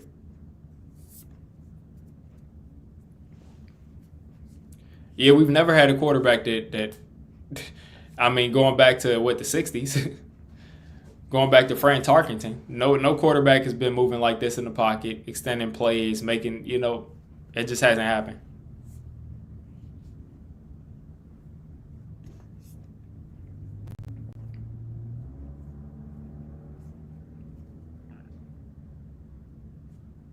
You said, will firing Dable hurt Dart's development? I think it depends, first off, who you replace him with. Because that's what happened with Pat Shurmur and Daniel Jones, is that Pat Shurmur was clearly a bad head coach, and he was hurting the team's ability to win games. That's a fact. But getting rid of Pat Shurmur and then his next offensive mind that Daniel Jones worked with being Jason Garrett, that literally destroyed Daniel Jones for years. So, one being, a good offensive mind, a solid offensive mind in Pat Shurmur at that point, to a horrible offensive mind, if we bring in a guy like Jason Garrett to be his next offensive coordinator, we may be able to ruin Jaxson Dart. He may be ruined. But if you bring in a guy that's a better coach than Dable and a better offensive coordinator, of course you could probably do better. And then the next thing you think about is the bond between those two. I'll tell you one thing. Whatever these players think of Dable, if Brian Dable gets fired, they are going to take accountability for that. Players in the NFL, they don't ever want their coach being fired because in their mind they feel like their coach isn't even out there on the field and their coach shouldn't be fired. And if their coach does get fired, It's because they play bad. So Dart could internalize that. He clearly has a good relationship with Dable. He could, that could make him lose some confidence. The new coach could say, I don't want you playing with that type of a. You never know. But if they bring in a good coach, if they actually replace Dable with a good coach that is a good offensive mind, that's a better coach than Dable, then I don't think you're really wrong, Jaxson Dart. But I do tell you this. If Dart finishes this season with certain markers hit, I don't know what the yardage, I don't know, because he missed 4 games. But if he missed, 3 games? I think. 3 games. But yeah, if he finishes this season hitting certain statistical markers and the Giants win like 6 games, God forbid they go out and win 7 games, then they will probably be back because Mara doesn't want to mess up Jaxson Dart. And yeah, man, it's unfortunate. We lose Leak and we lose Scatterboo. And Michael McFadden. And, Tyrone Tracy and Scatterboo never really got a couple of games together where they were both healthy.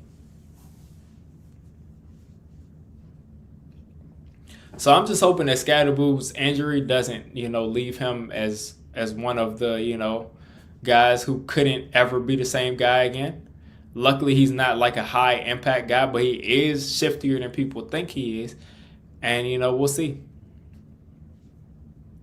And when I say high impact guy, I mean like he's not a high explosive kind of guy. He's not a guy that's consistently, you're not relying on him being a quick, stick your foot in the ground, run a 4-3 type of guy. You're not expecting that from him. So hopefully he can get back to being the same guy. But it is disappointing. So listen, this is an important drive here from the Giants. If they can put up 7 here, then all of a sudden you're looking at a 21-17 game and it's a ball game. If not, you could be looking at a 28-10 game and that's probably ball game. That's probably it.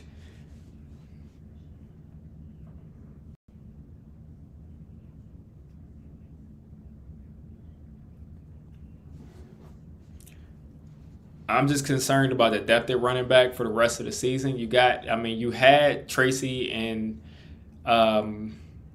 Singletary last year. And Tracy had over 1,000 scrimmage yards.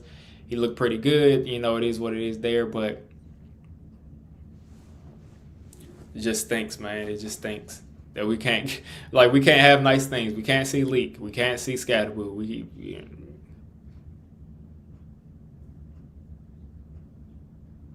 Just really unfortunate.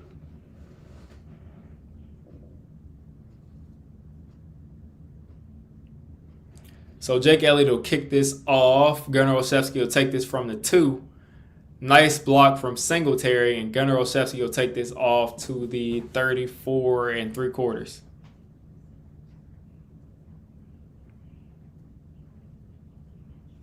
I don't even think that's a field problem, Silent Chris. He just landed on his ankle really strangely because he was getting not horse collar, but hip drop tackled by the Eagles defender, and they didn't throw a flag on it.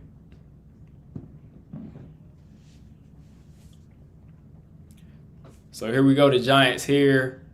Jaxson Dart empty set. Wan'Dale Robinson in motion. Jaxson Dart has forever to throw the football. And he's really going to take that sack. I don't know what was going on downfield, but this man held the ball forever. Okay, they're showing the all 22.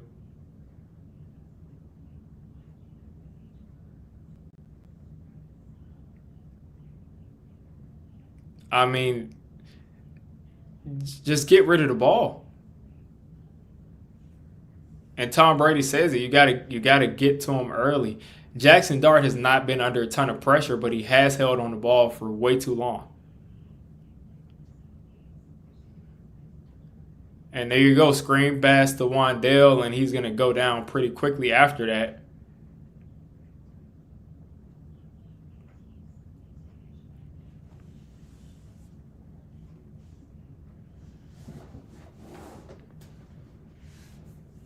Like Dart is just, I mean, he's had a decent game today, but he's also got to do better at just getting rid of the ball sometimes. Third down and long already, 3rd and 10 here at the 35.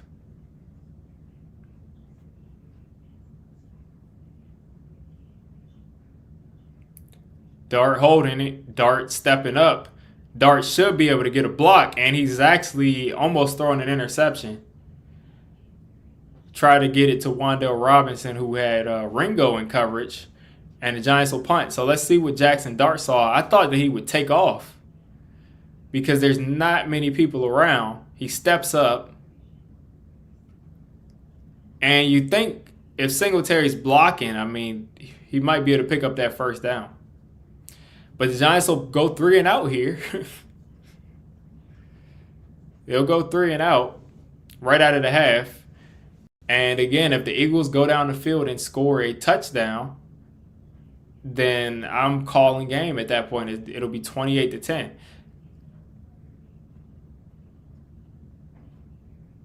And the Eagles will start off at the 23 after Gibson makes a guy miss, returns it about 8 yards there.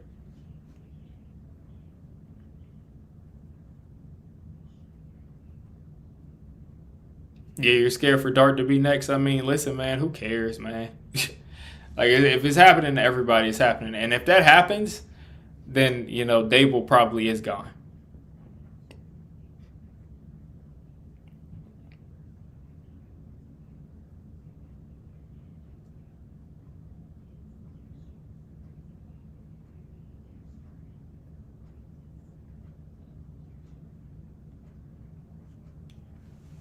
Like, it's just there's always going to be something that's going to hurt this team. It's like we're the 49ers, but bad. 49ers were bad coaching.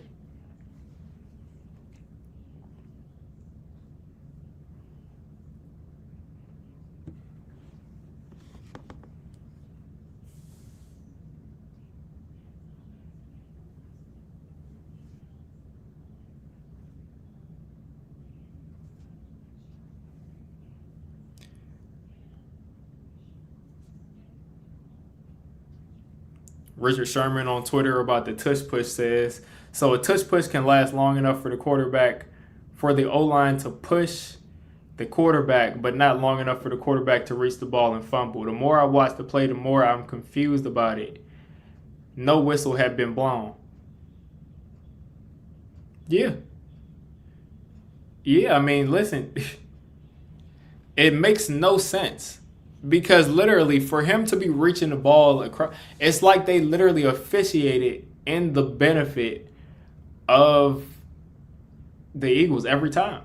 It's like whatever is the most beneficial for the Eagles, that's what will happen. And here's another update, folks. Here's another update from a doctor on Twitter is, in so many words, it seems like Alex Smith is the comp for the injury that happened to Cam Scatterboo.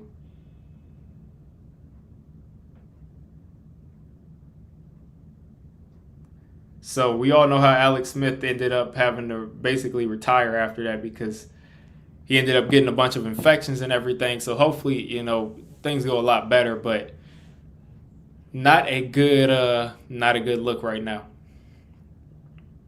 And Floyd is still out of the game. Hand off to Saquon, and he is going to keep his feet moving. And they're going to give him 5 probably right here on that first down run.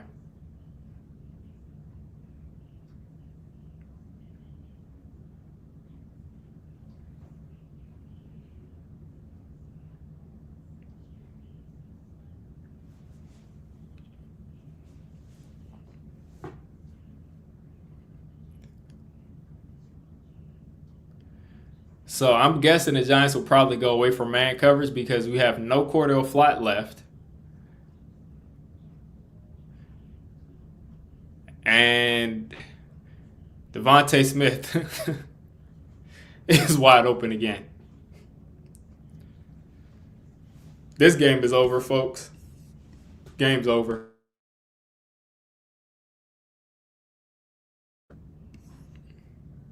The game's over, yeah. And that's definitely true too. But this game's over after game's over, man. Eagles in the shotgun, 3 wide receivers set, another pitch to Saquon. And Saquon's going to get hit and tackled after that by Dane Belton, who then squatted. So we'll see if Belton's hurt now.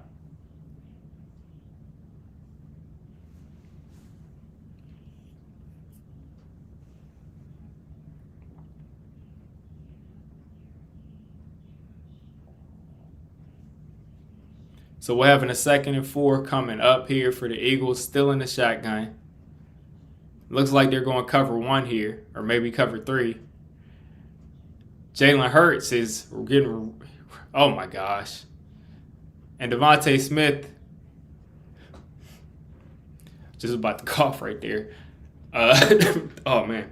Devontae Smith in coverage, or being covered by Drew Phillips, catches the ball, gets 2 feet down, but can't roll over with the ball. So we got a 3rd and 4 coming up.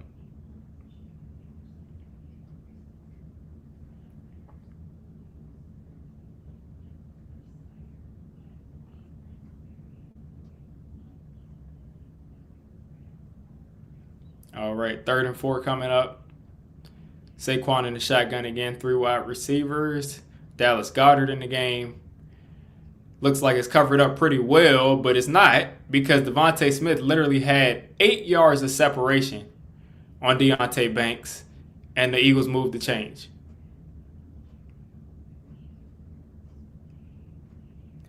I mean, how much separation can you expect a guy to have on a comeback route? So, I mean, with Cordell Flott out of the game, with Scat out of the game, with all of these guys out of the game now, it's like this Giants defense is just folding.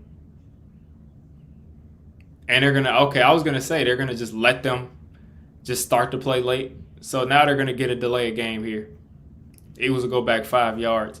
But it's seeming like the tiebreaker for this game is going to be next year.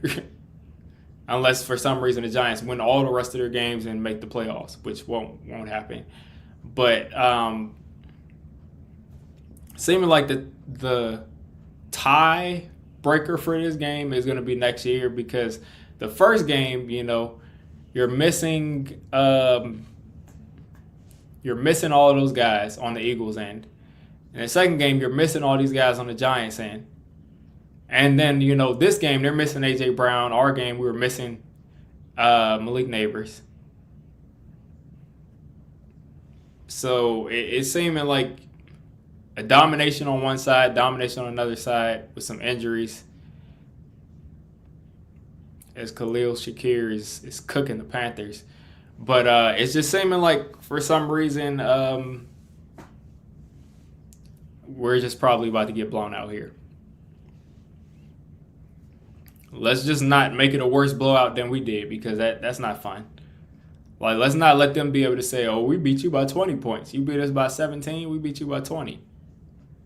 Newman coming off the edge here on this blitz and just does a horrible job, and Jalen Hurts is pirouetting away, and it got tipped, and that's going to almost get caught. Like, what up?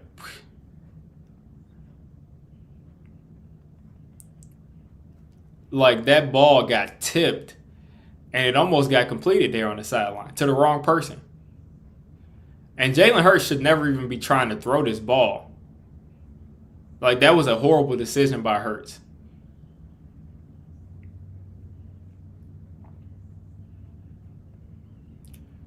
So 3rd and 11 here. Let's see if the Giants can get off the field. Here at the 40-yard line, you kind of want to not allow any yardage here to make this a long field goal. Oh my gosh. And you got a flag. So Corey Black, our 7th round pick this year, who left, went to the Jets, and came back, is the first man off the bench in this situation. And they call a pass interference on an uncatchable ball. Is that ball even catchable? I'm sure there was probably contact.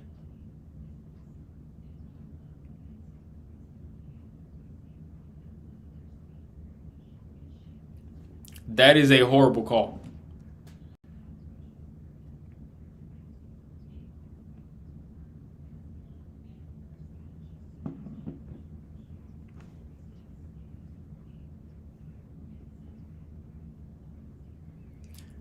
So 1st and 10 inside the 30-yard line after 3rd and 11 pass interference. Jalen Hurts is going to go down here. And that's Nacho. I'm just so frustrated with how this game is being officiated, man. Like, I'm just so frustrated. Nacho's playing with his hair on fire today. He's balling out. Just a high motor type of sack right there for Nacho. But it's like, I'm just so frustrated with how this game is being officiated. Because like it should not be like this. Because we should have been off the field right there. But another ticky-tack type of call.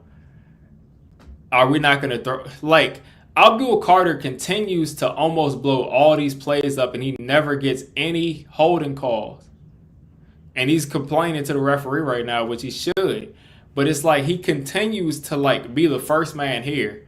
He gets grabbed, and there's no flag. And again, that takes them out of field goal range if they call that grab. So now we got a 3rd and 15 coming up, while they're comfortably in field goal range when it could be a 2nd and 25.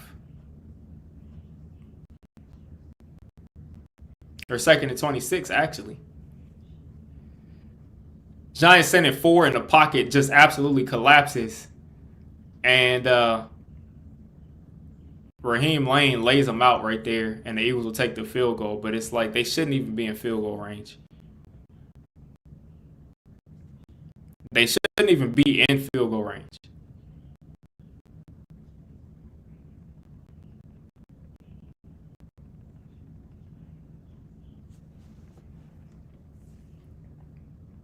And Dex is gingerly coming off the field.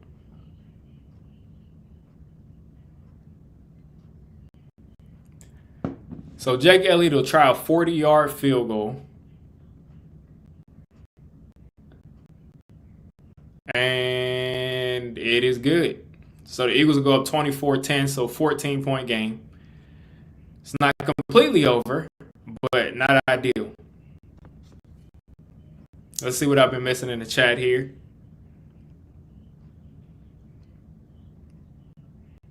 Yeah, I haven't really missed anything. As long as Shane is GM, Banks isn't going anywhere. Shane got to go. Giving positions to worst players. It was, I don't know if you're saying if it's not catchable or if it wasn't catchable. Either way, it looks like you're saying at the end of the day that it was not a catchable ball. Eagles need to fire their OC. Yeah, their OC is horrible.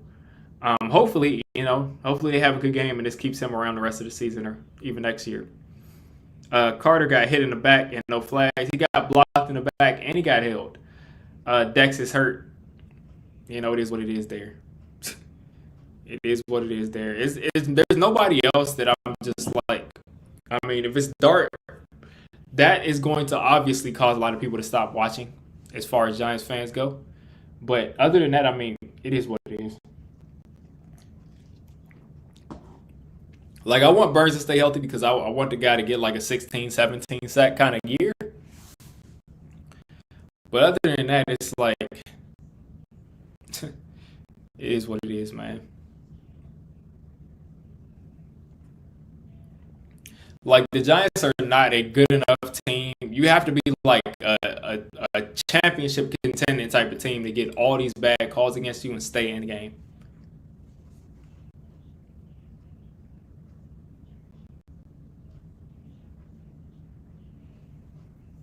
Like, there's no way you can get all these bad calls against you, and just like it, this is just crazy. Like I said, there's about three or four. It's like it's one thing if it's one call, but when it happens over and over and over again, this is what makes people question the validity of these games. This is what makes people say like, "Oh, the referees are actively fixing a game." Because I don't believe that they like script things and they have guys going out there hitting people and knowing exactly where everybody is on every play. I don't expect that, but I do think that sometimes referees have certain. You said I'm breaking up. Hopefully you can hear me a little bit better now. I don't see any lag or anything on my feed that I see, but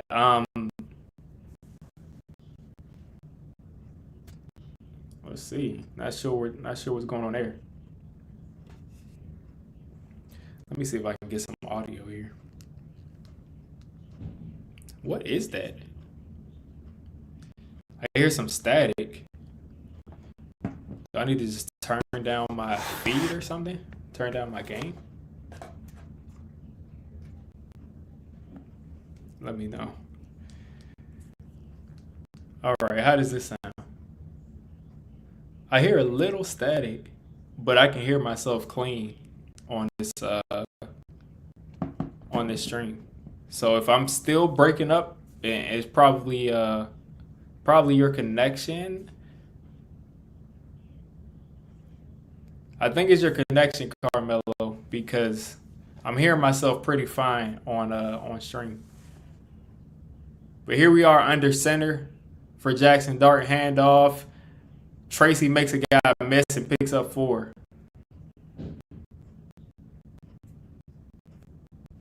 You might have to refresh or something. Let me pull up YouTube to see if it's a YouTube kind of thing.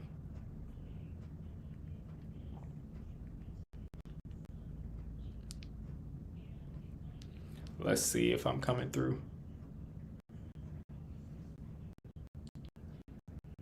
Let's see, testing. Okay, yeah, my voice is coming through fine on YouTube, and there we go. Tracy picking up some extra yards there, some tough runs. Yeah, if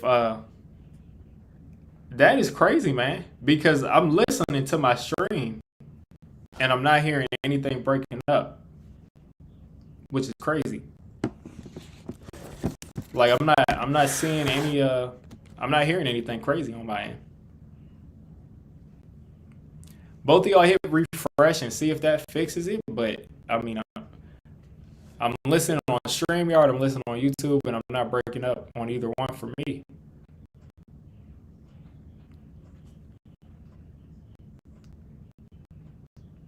Now, like I said, I am hearing a bit of static, but that just sounds like my gain being pretty high. This is crazy. How am I breaking up and I'm not hearing it on my end? I wonder if it's like... Let me see. Can y'all hear me better now? And there we go. Darius Slayton dropping the ball, man. I'm done. I'm done with this game. Let me know if you can hear me better. And Bellinger's going into the tent. It looks like he's got a stinger or something. Let me know if you all can hear me better, because I just noticed my laptop mic was on.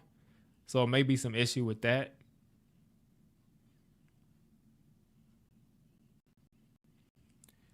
Third and 8 coming up here in the shotgun.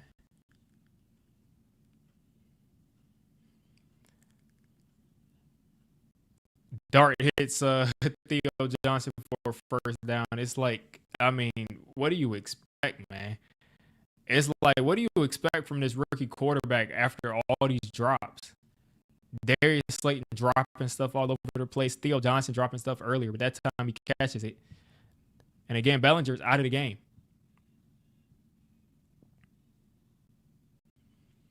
So now that Bellinger's out, they got Lil Jordan Humphrey in the game. Theo Johnson in the slot. Dart's trying to escape here. Dart making a throw to nobody.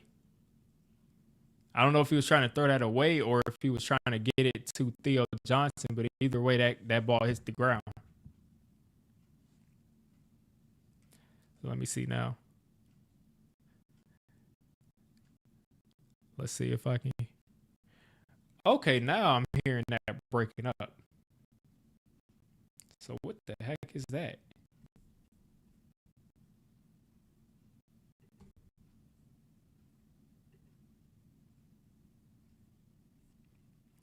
I'm not understanding what's going on here. Testing, testing, testing. Like I said, I'm hearing a bit of static, which would take me a long time to get rid of that static, but I'm hearing myself pretty clearly on stream. So I haven't seen any, and here I go echoing, but I haven't seen anybody say anything in a while, so hopefully that's fixed. 3rd and 7 coming up for Dart. This is 4-down territory here probably in the third quarter, which is upsetting.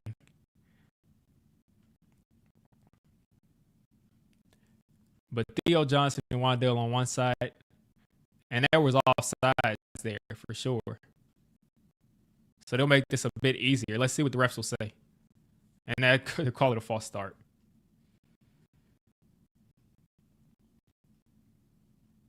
So they'll make a 3rd and 7, a 3rd and 12.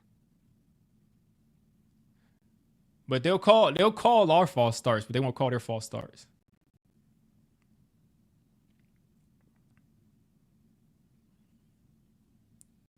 Third and 12, Lil Jordan Humphrey, Wandale on one side, Theo in motion to that same side, and Slayton is by himself one-on-one against Quinyon Mitchell.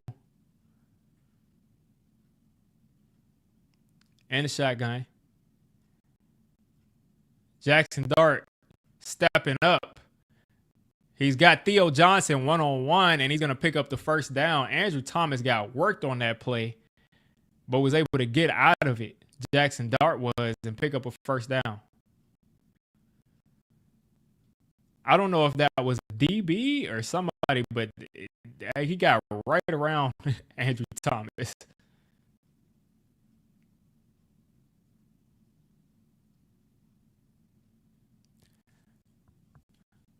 All right, here we go. 1st and 10 across the 45. Handoff to Tyrone Tracy or Singletary, and he's going to lose 2 yards. And those are the plays that Scatterboo and even Tyrone Tracy sometimes breaks that tackle for negative 2 yards. And, you get back to the line of scrimmage or get a yard out of it.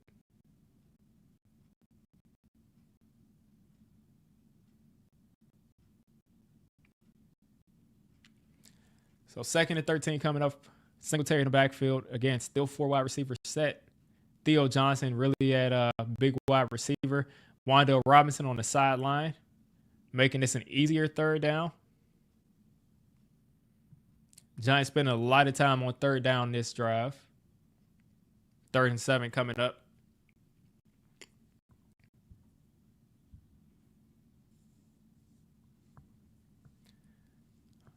All right, so has this Eagles defense out here for a while.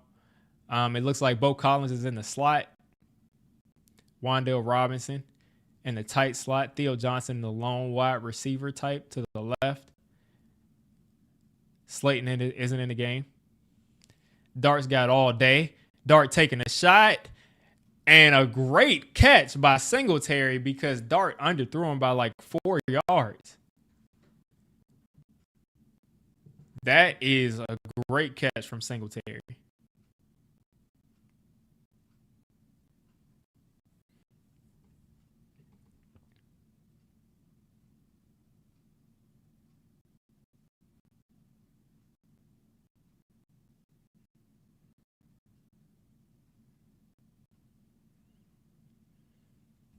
And here we go as my stream just goes out. See if I can find another one. It's a crazy world we live in, right?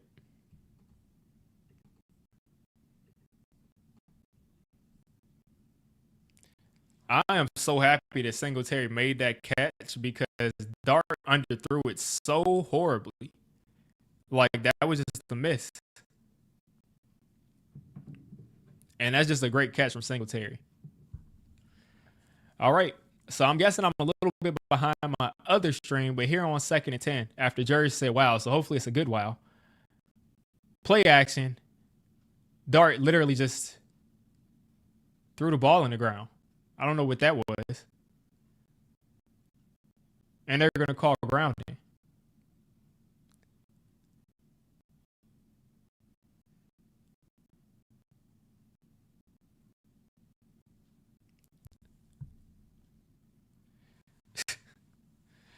So I guess it's an illegal man downfield call or something.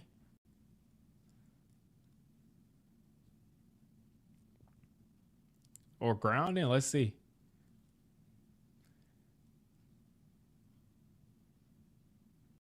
Ineligible player downfield on the Giants. Penalties decline. So the Eagles decline that penalty, and they're going to go ahead and give us a 3rd down. 3rd and 10 coming up for the Giants.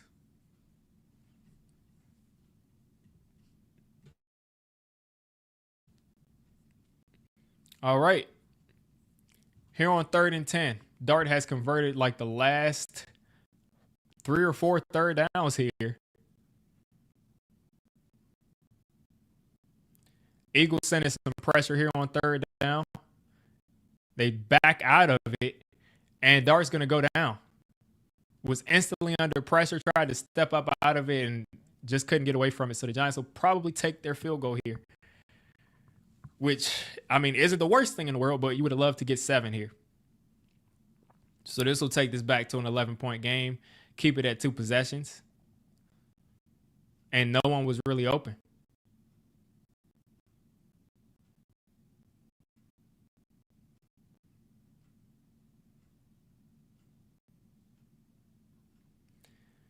So here we go. Gano lining up to kick this field goal. And it's actually good. So 24-13 game, 11-point game with little time left. Entire 4th quarter left. So still in it, but again, you wish you could have gotten more points than that out of it.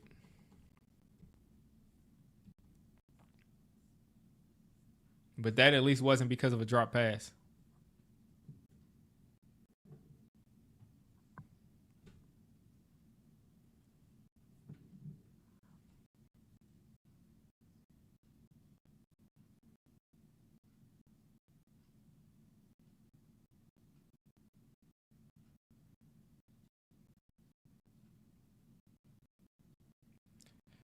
So update on Cam Scatterbo. He's been taken to the hospital.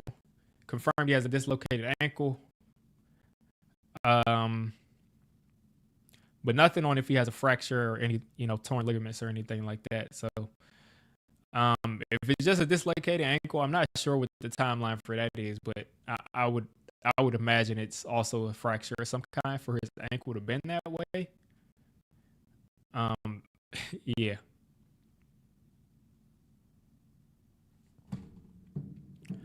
Hopefully I'm not just talking to myself now and I'm still breaking up for all these people. Giants fans are leaving. I can imagine so. I can imagine so, man. Like that was a crucial that was a time they should have gotten the end zone.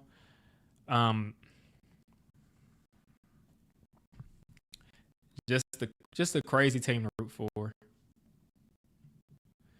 And the most unfortunate thing, man, is like Giants fans don't ask for much. Like, I think Giants fans were pretty happy watching these two, Scatterbo and Dart, every week. Of just like saying like, okay, these two will be our two, our two guys that we will, put our. I don't want to say trust, but you're happy that you can watch those two every week. Like those guys will sell tickets. Now it's like, it's like the Giants fans still want to go to the games.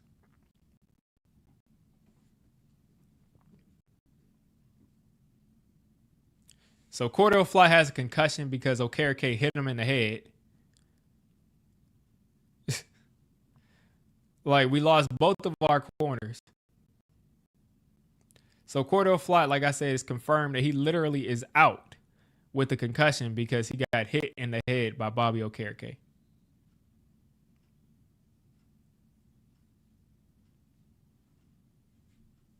So the Giants are missing their two starting corners, and they're starting free safety, I guess you want to call them.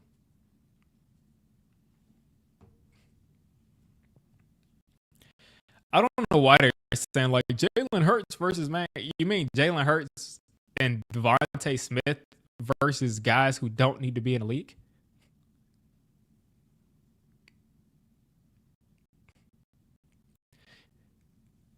Yeah, we definitely want wins as Giants fans. But I mean, I think Giants fans were also happy just to see like that shot of life coming from Scatterboo. And now we're gonna have to wait a while to see that. Hopefully, him and Lee coming back next year is actually gonna be on a winning team. So the Eagles are under center again here with Saquon Barkley. They'll probably try to assault this game away running it. And Saquon Barkley again. I mean, these safeties are just a joke. I mean, they're just a joke.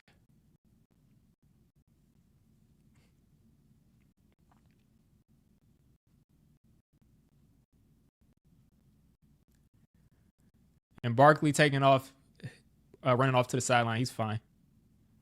He's fine. The only Giants players are getting hurt this game. But these safeties against a running back with that much speed is like a joke. They have no way of of being able to stop that. If it's like if a safety needs to come up and plug a hole, they just can't. They just can't do it against Saquon Barkley.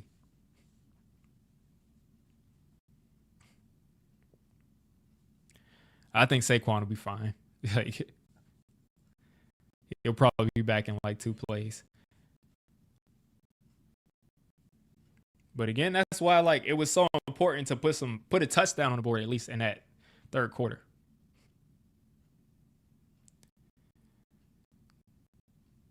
Yeah, I mean, you got to think they'll probably look for a cornerback in that. I mean, it depends where they're picking. It depends on if cornerback matches up for where they're picking. You can't like reach for a guy, but you got a Debo. You're at least gonna have to keep him for this upcoming year because you paid him a ton of money. You got Flat. You'll probably try to keep as your cornerback too, but really he's playing like your cornerback one. And then you got Andrew Phillips in the slot. So I mean, you don't have to take a round one corner. But what you do have to do is take a corner that you feel is at least somewhat solid. So that could be like an $8 million signing, something like that, or it could be like a second or third round corner. But you do have to have somebody that you feel okay putting out there. But Silent Chris, like we're literally missing our top two corners. The problem is that after our top two corners, we have um, Deontay Banks and what's his name? Deontay Banks and now Corey Black. So again, I think we just need some depth more than anything. I think we need a safety because I don't think Newman is a starting kind of player. But I think as far as corners, I think we have starting level corners. It's just they can't ever rotate out or it just looks horrible.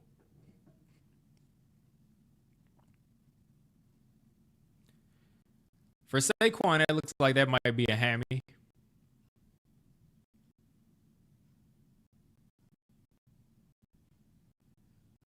Maybe a hammy or something. And like some kind of muscle kind of thing where he pulled up a little bit. So here we are. Eagles right across the 50 at the 45, at the 44. Tank Bixby's a new Eagles running back in, still under center. Play action. Jalen Hurts trying to run. Jalen Hurts is going to get sacked by Brian Burns, and that's sack number 11. Brian Burns, 11 sacks, man. That's crazy.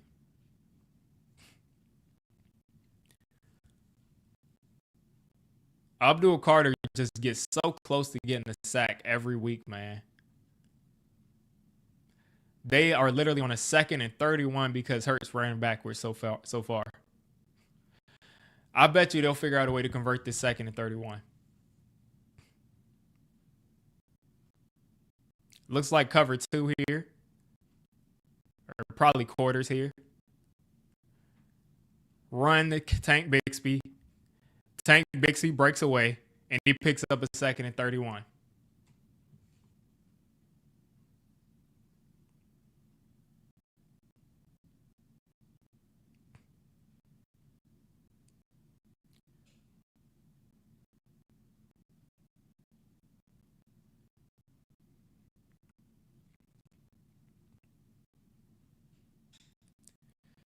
Like the, we give up these second we give up these 2nd and longs more than anybody else does, and like I'm just never surprised, and it just doesn't look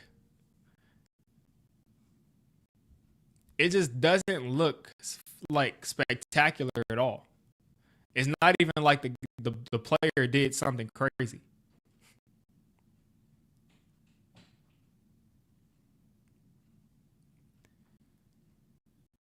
Yeah, we took Banks, but I mean, at the end of the day, it's like,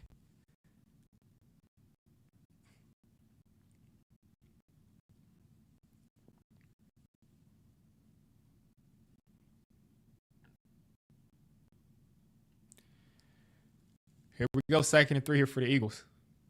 Yeah, if we had Brian Branch, that'd be amazing. But he'd probably stink if he was here. Oh yeah, that time they don't stop forward progress for the Eagles. So this is game right here.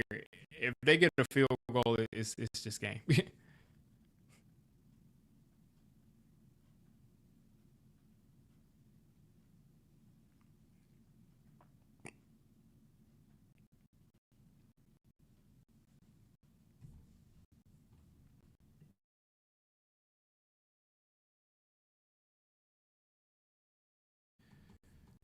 I mean, how many 2nd and longs have teams converted against us? Like over 2nd and 15s have teams converted against us.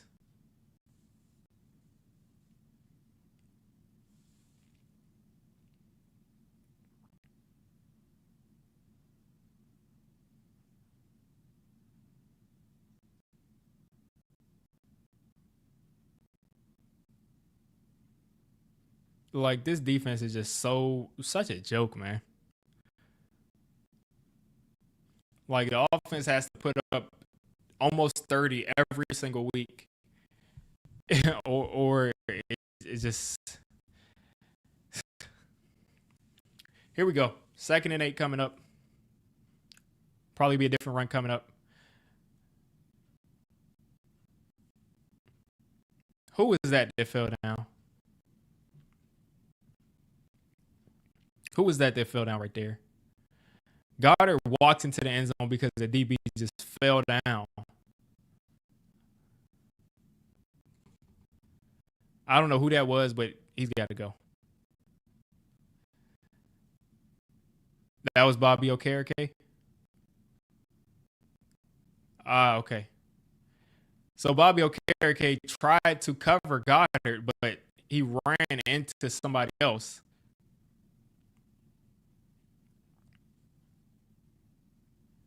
All right. 31-13. Like I said, we can't let them beat us by the same amount, by more points than we beat them by. So we can't we gotta win the season series. If we can get to 20, then we still have scored more points against them than they scored against us this season.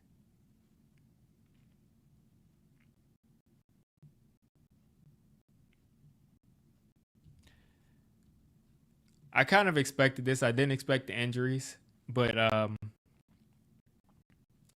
defense has not played well enough to win. It's like even if some of these plays go our way, it's like, I'm convinced we don't win this game either way. Like I'm convinced we don't win this game no matter what, because giving up a 2nd and 31 is just so on brand for what I've seen from the Giants this year. And I haven't updated this scoreboard in forever. Let's see.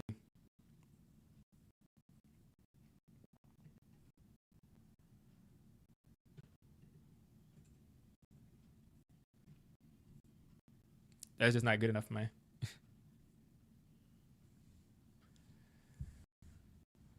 We need what we really need on this defense again. We need our stars to get healthy, but what we need on this defense is an impact linebacker. We need uh we need another corner that's gonna step in, after these top two go out, and we need a safety. Because as far as like once they get past the first level, there's nobody there. They're always out of position. They're always slow and unathletic. It's just there's nobody there.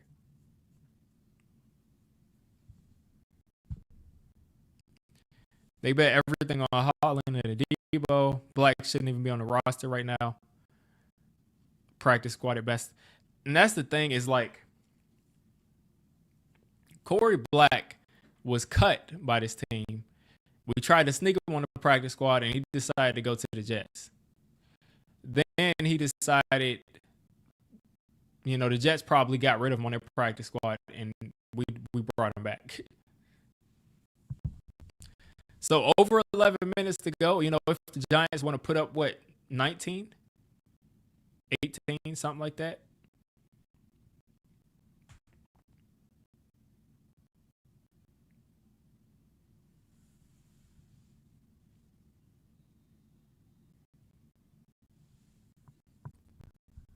And it looks like the Giants again. I mean, I said it. I said like hopefully they're not bringing over what happened in the Broncos game, but it looks like that they let that affect them, and it looks like they're definitely letting the schedule thing affect them. So the Giants will start off just beyond the 30, and they're in need of making some big plays all over the field if they want to get back into this game, which I just can't see. They got 11 minutes left, so as we know, it's you can put up 30 something points in 8 minutes or 9 minutes, but I doubt the Giants will do it.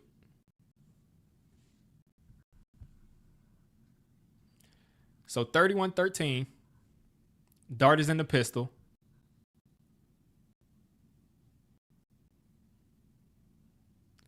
Pitch to Tracy. Tracy's got to get upfield, and he gets a half a yard.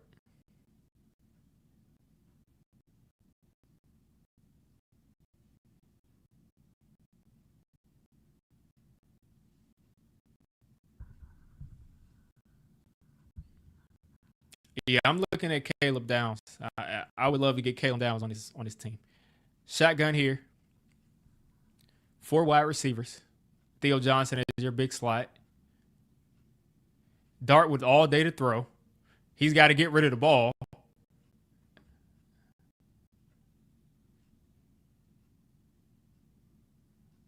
I can't believe that. And so the referees can't officiate this right.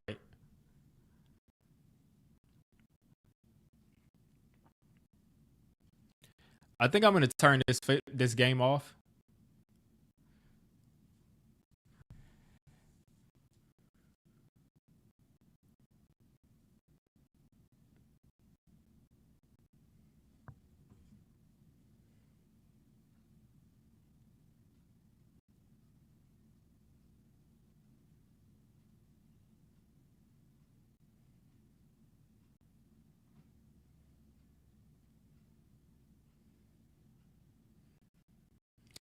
Like Jaxson Dart has a terrible internal clock.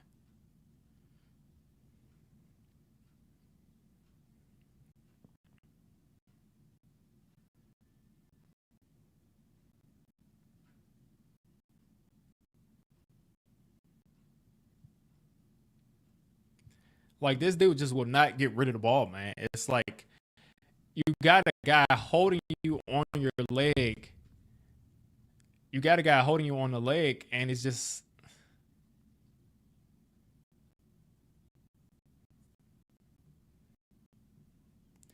why when you have a guy literally holding you on the leg, why do anything but get rid of the ball. Hey, shout out to you, none of your business. Like I'm really close to turning it off too. I just with this being Jaxson Dart's rookie year, I just want to have seen all these plays, or else I would have turned it off right there.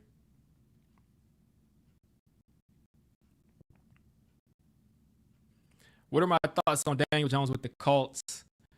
Daniel Jones is in one of the top 3 or 4, if not the best situation in the league right now.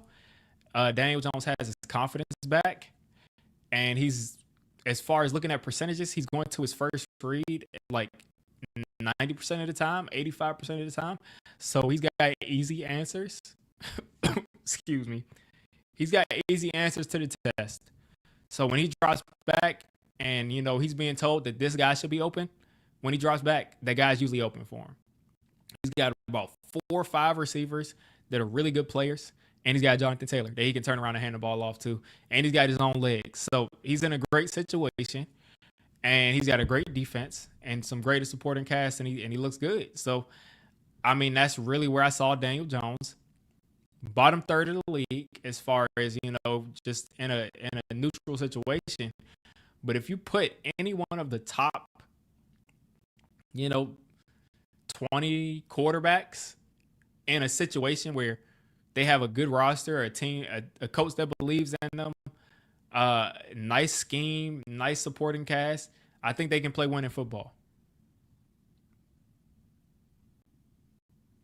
And the referees gave us a break, and they're going to say that was a throw instead of a fumble.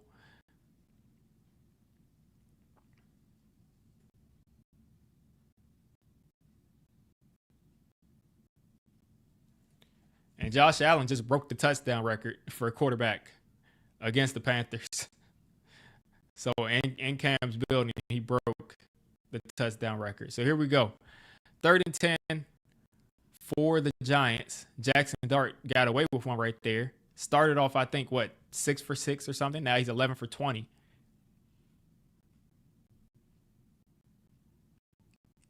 In the gun. Eagles are basically teeing off here. Dart is going to get sacked again. Eagles are just teeing off. And I can't tell, did Illuminor come out of the game? Yeah, he did. No, he's still in the game. But the interior, Jalen Carter being here changes lives because the interior of this offensive line just cannot handle some of the blitzes they're sending and the fact that Jalen Carter's there.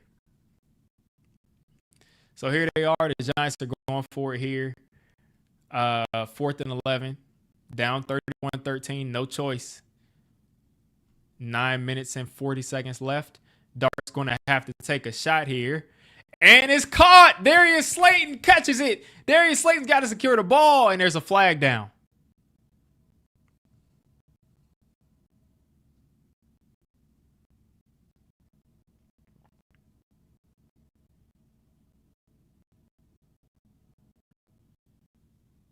And they're going to call offensive pass interference. And they're going to call pass interference there. Let's see if it's actually pass interference.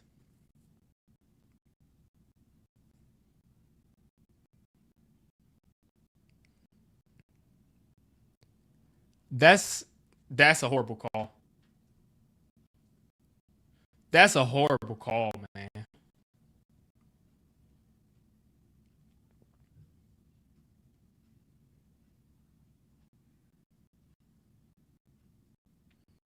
That is a horrible call. They're hand fighting. Slayton pushes off, yes.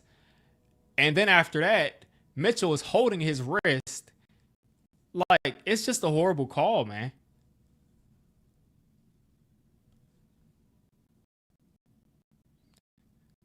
That's literally like a horrible call. The refs, I'm literally going to complain about the refs after the game. I hate to do that, but I'm going to have to complain about the refs after the game.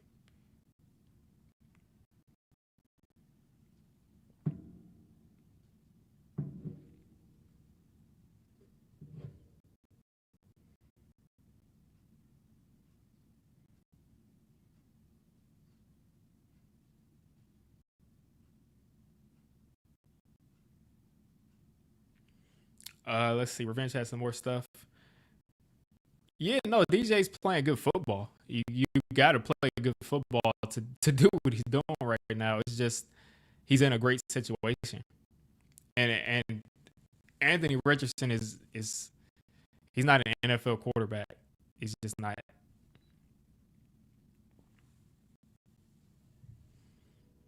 And that's the difference is between if you find the right fit for your team, then you can go from being a lame duck coach to being, you know, he'll probably win coach of the year this year. But yeah, I mean Daniel Jones is in a good situation. He has a good coach. He's he's he's doing what he's supposed to do. If you put Daniel Jones in a horrible situation, he's not going to change the world and save the team. But there's only a couple of guys that'll do that. If you put him in a decent situation, I think he'll be, decent quarterback. If you put him in that type of situation, I think you can win games with him. But my thing was, and a lot of Giants fans' things were, I mean, when are we going to continue to pay this guy 45, $50 million down the road until we can build a Super Bowl caliber roster around the guy? I mean, I don't think that was going to happen. And also, when you look at the tape of Daniel Jones when he was here, no matter who's coaching him, he had a ton of issues. He had a ton of issues finding guys open downfield. He had a ton of issues accuracy wise. I think he lost his confidence here. And it's just good to see him go someplace, slide into that offense, and have, I mean, the guys having fun balling out down there. But I mean that the referees today, man, it's like I hate to complain about them, but this is horrible. Like this is literally horrible. That was a walk-in touchdown that we get taken off the board.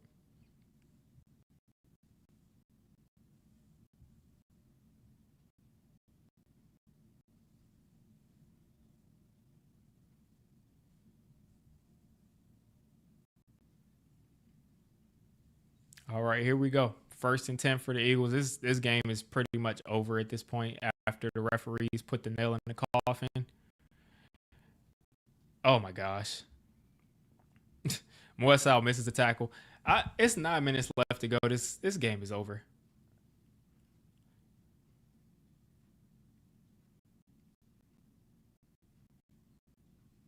And Tom Brady's breaking down the play of like this is a walking huge touchdown that just gets taken off the board.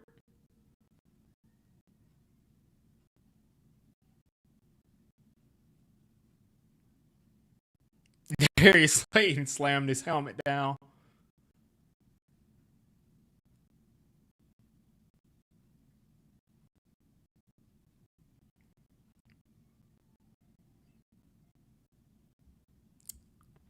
Oh my gosh.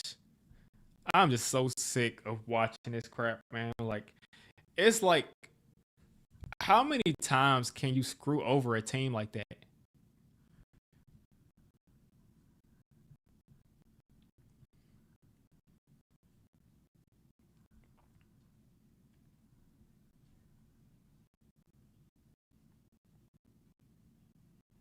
I got 8 minutes left. I mean, in case the Eagles fumble a snap and we take it back for a touchdown, I can't make the post game, but I'm getting ready to make this post game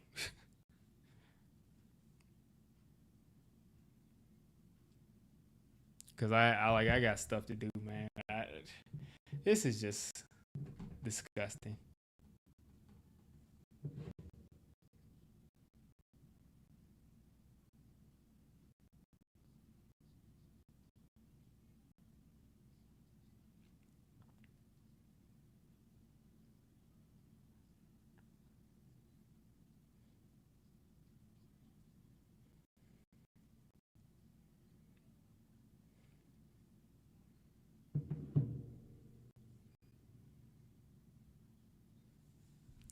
Like I'm just so disgusted from what I've seen today.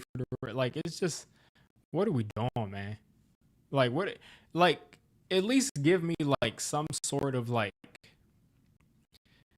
illusion that you're not actively fixing the game. It's like people can't take the result of these games serious when you're not officiating the game in a serious way.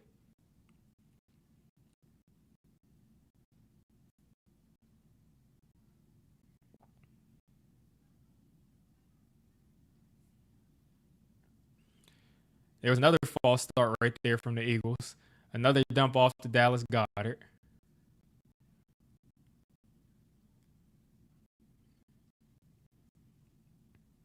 And there's a penalty now. And I'm guessing the penalty will be against us. It's actually a legal formation on offense.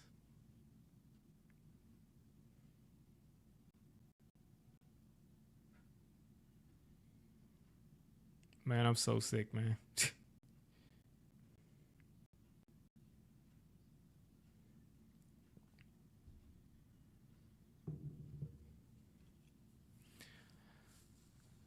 Like I said, just in case we do something ridiculous, like throw a 70-yard touchdown that doesn't get taken off the field.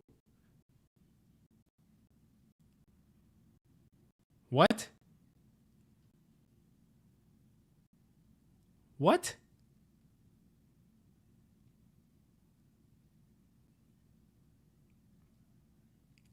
The referees literally just said, "Oh,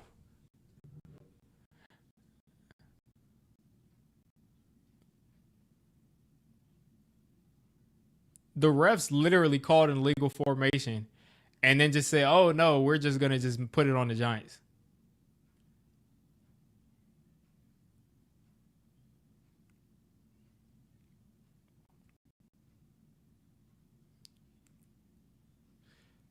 Oh yeah, this is. Oh my gosh.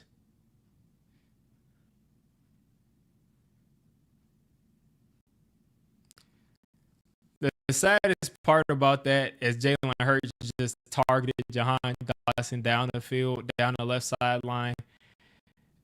You realize that was the best that any DB has played a ball in the air the entire year. And he still got mossed. And that's not offensive pass interference.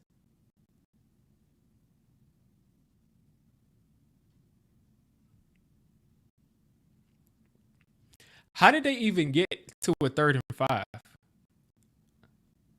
How did they even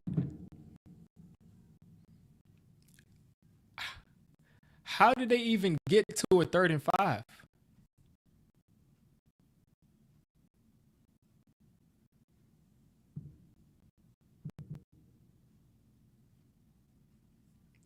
Like, how did that even happen to where you even get to a 3rd and 5?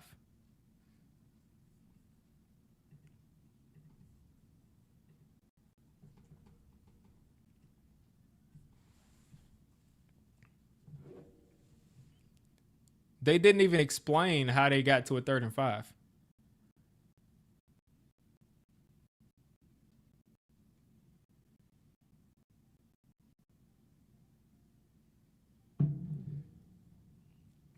Yeah, man. Like at this point, like tag them. What's going on?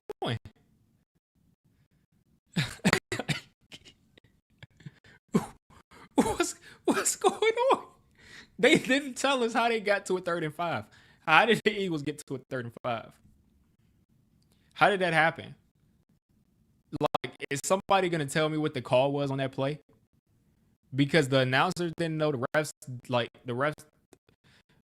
What just happened?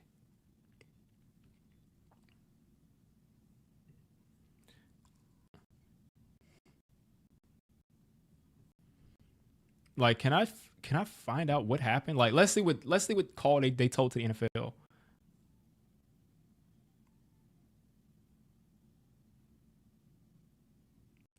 On 2nd and 11, there was a penalty on Jordan Mailata.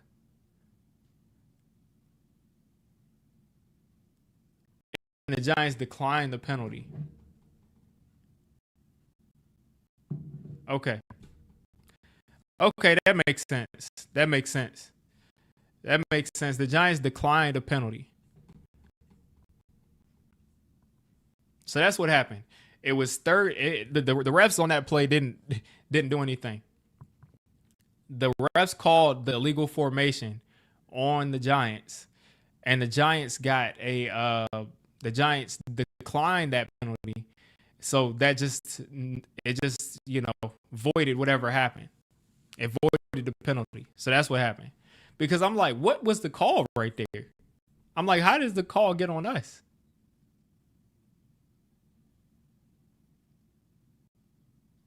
And I just missed that Jaxson dart throw, trying to figure out what the refs were doing.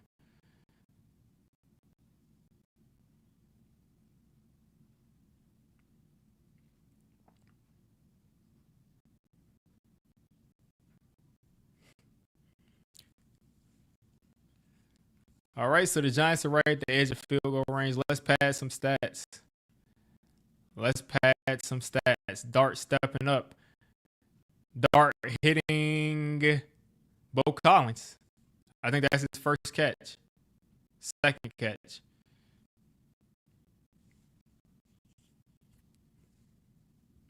Giants going to hurry up. 4:30 left. Giants are huddling up for some reason. I don't know why huddle up. What's the point of that?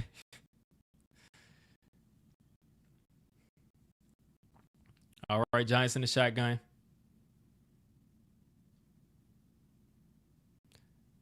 Play action. And Bo Collins is just not on the same page as Jaxson Dart, because I thought he had some space to grab that touchdown, but just not on the same page there.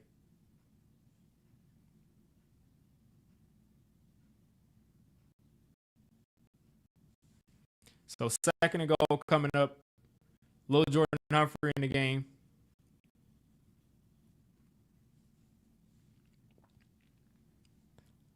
Bo Collins, Wan'Dale Robinson, Lil Jordan Humphrey, Theo Johnson.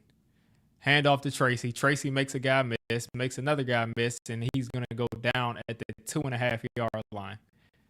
So this will make this a third and goal from like the 2.5.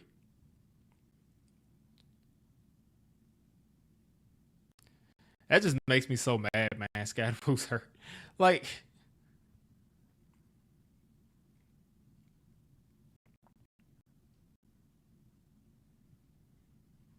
all right, third and goal. We got 2 tries to get in the end zone here.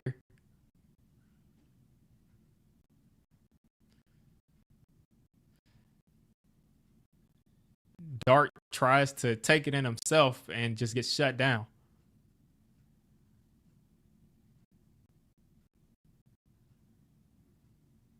Jeremiah Trotter's son takes out Jaxson Dart. Jeremiah Trotter Jr. I don't even know what that was right there. Just throw the ball into the end zone, man. It's a waste of a play trying that quarterback run. Why are we so obsessed with the quarterback run? He gets in, but it's like, why are we so obsessed with that, man? Like, he's not Josh Allen. We're lucky that worked. But either way, the game's over.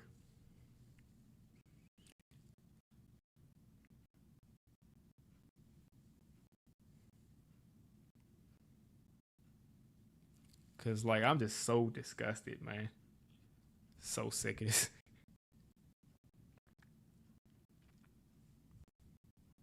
So 2:44 left to go. The Giants have the chance to make this an 18-point game. And guess what? We don't miss the extra point. What if we could have used that win last week?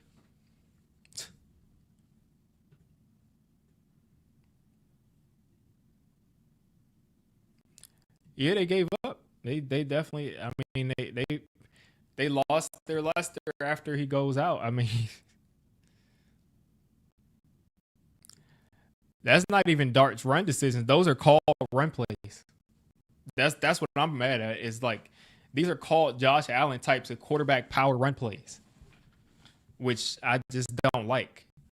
Like he's not that type of a quarterback. You might be able to get away with a draw. You're not running a quarterback power with Jaxson Dart. Like he's not that guy.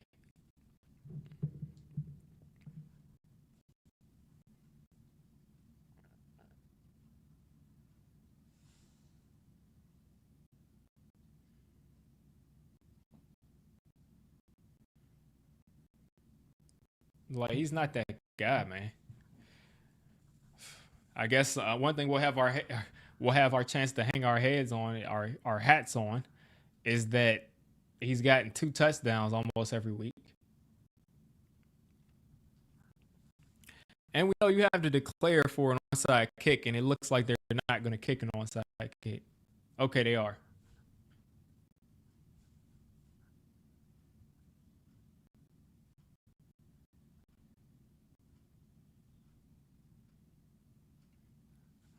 All right.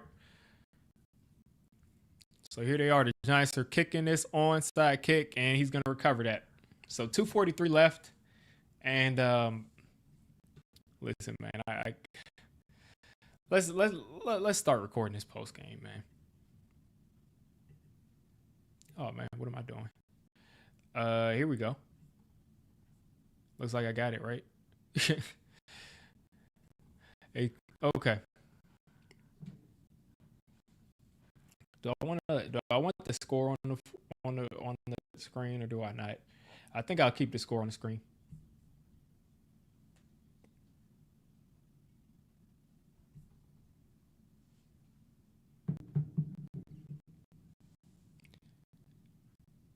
All right, and the Giants are just not tackling. Oh my gosh, this is just disgusting. Like these are not good plays from Bixby here. There's just horrible tackling.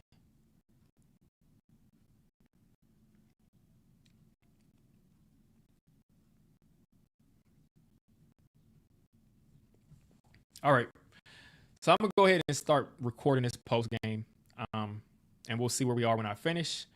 But this is just disgusting. What's going on YouTube? Diggy546. I am officially. I mean, look at the world we live in. Being a Giants fan, we go from before the season, we're all excited. We're saying like, "Oh, we're gonna do this, we're gonna do that." And listen, I know there's always somebody that misses the point. You're missing the plot. You're missing the point of all of this. Who cares? I know some people are gonna say, "Oh, you still have 1338 on the board." Oh my god. Oh my god. Can we not? Can we not care about what the scoreboard says? Because right now, the Giants before the season, the Giants before the season. Oh my gosh, man. I'm just so upset at this. I gotta start this post game thing over. I just gotta start this post thing. I just lost my train of thought.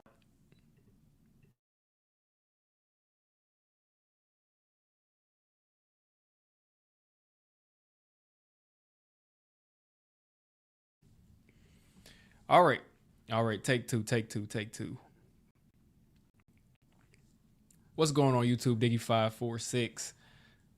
I mean, the world of being a Giants fan, we start off before the season ready to take over the world because Russell Wilson was going to save us.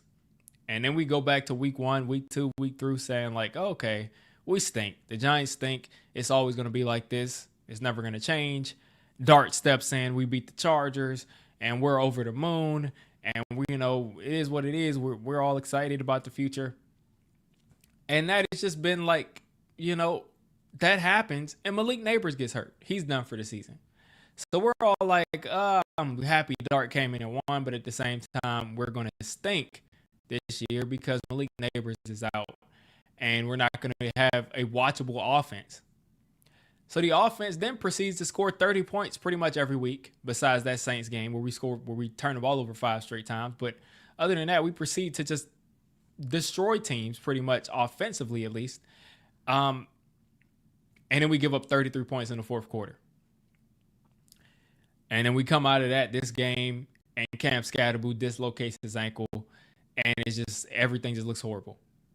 And this is what we are as Giants fans. Like, we never can have anything fun. We never can have anything fun for any sustainable amount of time. Victor Cruz, we had to make sure that he tore his knee up before we could even really have any fun for so long. Odell Beckham messed his ankle up. We can never have fun for any extended amount of time. It just never happens. And it's just unfortunate, man. It's just unfortunate. Cam Scatterboo is probably done for the season. He has a dislocated ankle, and most likely he probably got a broken bone because his foot was completely contorted, completely discontorted, like messed up. So he's probably done for the year. So that takes away some fun here. But let's talk about today's game, as I'm just like kind of all over the place, because who wouldn't be in a state of in this sort of situation, man? So let's just go down the list here. Jaxson Dart, 14 for 24, 193, a touchdown, a rushing touchdown, 17 yards on the ground. Tyrone Tracy, 10 carries for 39 yards. Darius Slayton should be our leading receiver with like 100-something yards because the referees took that off the board. And I hate to ever come on here and talk about the referees because, like, you got to have accountability. And we probably lose this game either way, at least with the injuries we have. But for us to come out here and deal with what we dealt with for the refs, there were 3 or 4 huge, horrible calls. The first one being they're running the touch push, and he's reaching forward. In the act of reaching forward, Kayvon Thibodeau takes the ball from him, and they're like, "Oh, it's because of the touch push. You can't have anything go wrong for the Eagles, so it's not a fumble just because we said so." And we're gonna blow up dead and just say it was forward progress because we know you can't challenge that. That's the first one. There were a bunch of other stuff. There were a bunch of times where up in the back of his jersey just grabbed and held and never got a flag for that. There's times where you got Devontae Smith pushing off. There's no offensive pass interference. You got times where Darius Slayton catches a 70-something yard touchdown bomb. And for some reason, because he pushed off as he was being interfered with, and then after he pushes off, he gets interfered with again, at the very least, you call offsetting penalties. But instead, what we're doing is we're just going to say it's offensive pass interference, so we make sure that he comes off, with no points. We had a time where Kayvon Thibodeau, and this is a crucial call in the game when the game is still tight. Kayvon Thibodeau, and they call that an offsides. So instead of, them being on a 3rd and 12, 3rd and 14, they're in a 3rd and like 3 or something like that. So it just happened over and over and over again in this game to the point where I'm like, I mean, what else do I think besides like the spread had to be covered? The spread had to be covered. And the Giants, like with the Scatterboo injury and with the Flott injury and with the Bellinger eventually went out, with all those injuries and then on top of these bad calls, the Giants eventually just got beat down. Beat down by the refs, beat down by the Eagles. And at that point, it's a runaway game. And listen, it's a 38-20 game. They beat us by 18. We beat them by 17. It is what it is here. They came back and beat us. They had some injured guys out there. We had some injured guys out there that were gone both times for both teams. So we're even. Let's do that. Let's do the points total. So what? 38 plus 17 is what? 56? And 20 plus 34 is 54. So the Eagles beat us by 2 points this year. They beat us by 2 points this year. And unfortunately, a lot of it was because of the referees. I still think they probably win this game either way, but this probably isn't a blowout because they got about 7. It's probably like a 20-point swing almost just from bad calls. So on top of that, let's talk about this defense and let's talk about how they are pitiful. I don't care if you're missing a Debo. I don't care if you're missing Holland. I don't care if you're missing McFadden. I don't care who you're missing. The fact that this defense multiple times let Eagles running backs get hit with a yard with a yard of football. They got a yard, and they're getting 5, 6, 7 people that need to tackle them, and they just keep breaking the tackle. Another tackle. They spent it's just what a disgusting effort. How about you wrap up and tackle the guy? How about you just wrap up and tackle a guy instead of just watching and just hugging the guy while he's standing up and being surprised that he breaks the tackle? It's a 3rd and 31. And this defense with no heart, no pride, allows a 3rd and 31 to be converted on the ground, nonetheless. And I knew it. As soon as I saw 2nd and 31, it was a 2nd and 31, not a 3rd and 31. As soon as I saw 2nd and 31, I said they're going to convert this on 2nd down. Guess what? They did. We've had 2nd and 24s, we have 2nd and 21s, we've had 2nd and 19s. Now it's 2nd and 31. I think we could have a 2nd and 60 something. And I guarantee you it would just be just a run or a pass that would just go for a touchdown. Because this Giants defense, they tense up, they tense up and they panic whenever they get on a 2nd and long. Until we get a defensive coordinator that's competent, until we can get a head coach that knows how to get his players ready to execute when it's important, situation off, it's horrible. Again, the 2nd and long is the 3rd and longs, the 4th downs. There's always a mental error. There's always a penalty. There's always a mistake in the crucial situations of the game.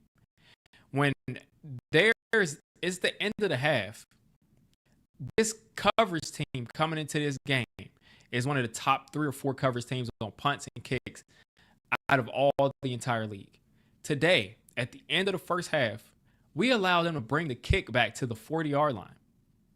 Tell me that this isn't a reflection of players uniformly not being able to execute in the biggest moments of the game. I'm going to probably have to make another video where I, get more detailed or whatever. I say it all the time. Sometimes I don't get it out. Sometimes I do. But nonetheless, I want to close this out with a review of what I thought of Jaxson Dart today. Dart was fine today. I wouldn't say I was amazed by how he played today, but I wouldn't say he played horribly. One thing about Jaxson Dart is he's got to start getting rid of the football. This guy stands there and just stands there with the ball in his hand, and he just stands there forever. It's like you got to throw the ball away. You have to throw the ball away if you're standing there for 6 seconds and you're not moving and you're not running forward. Sometimes you have to throw the ball away. And he got sacked plenty of times today just because he refused to throw the ball away and give up on the play. And luckily, they called a forced fumble on him, which should have stood. But, he got a break and he got to keep the ball. But other than that, he would have had a fumble today because of just how long he held on to the ball. A guy's hugging his leg and he's just holding on to the ball, just calmly just sitting there. So it's he's got to do better with that. Scatterb will get well soon. We'll probably see him next year. Hopefully he can be the same player. I don't know how bad the injury is, but hopefully he can be the same player. On top of that, let's see. What am I missing? Theo Johnson catch the ball. Darius Slayton catch the ball.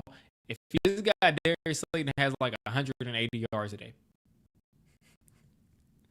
it just goes to show you how big of a joke this team can show up as in the most crucial situations. And just there's just always at the end of these games where you're oh, if they would have done this and done this and done this, they're not gonna do this and this and this, because that would mean that they will be playing winning football.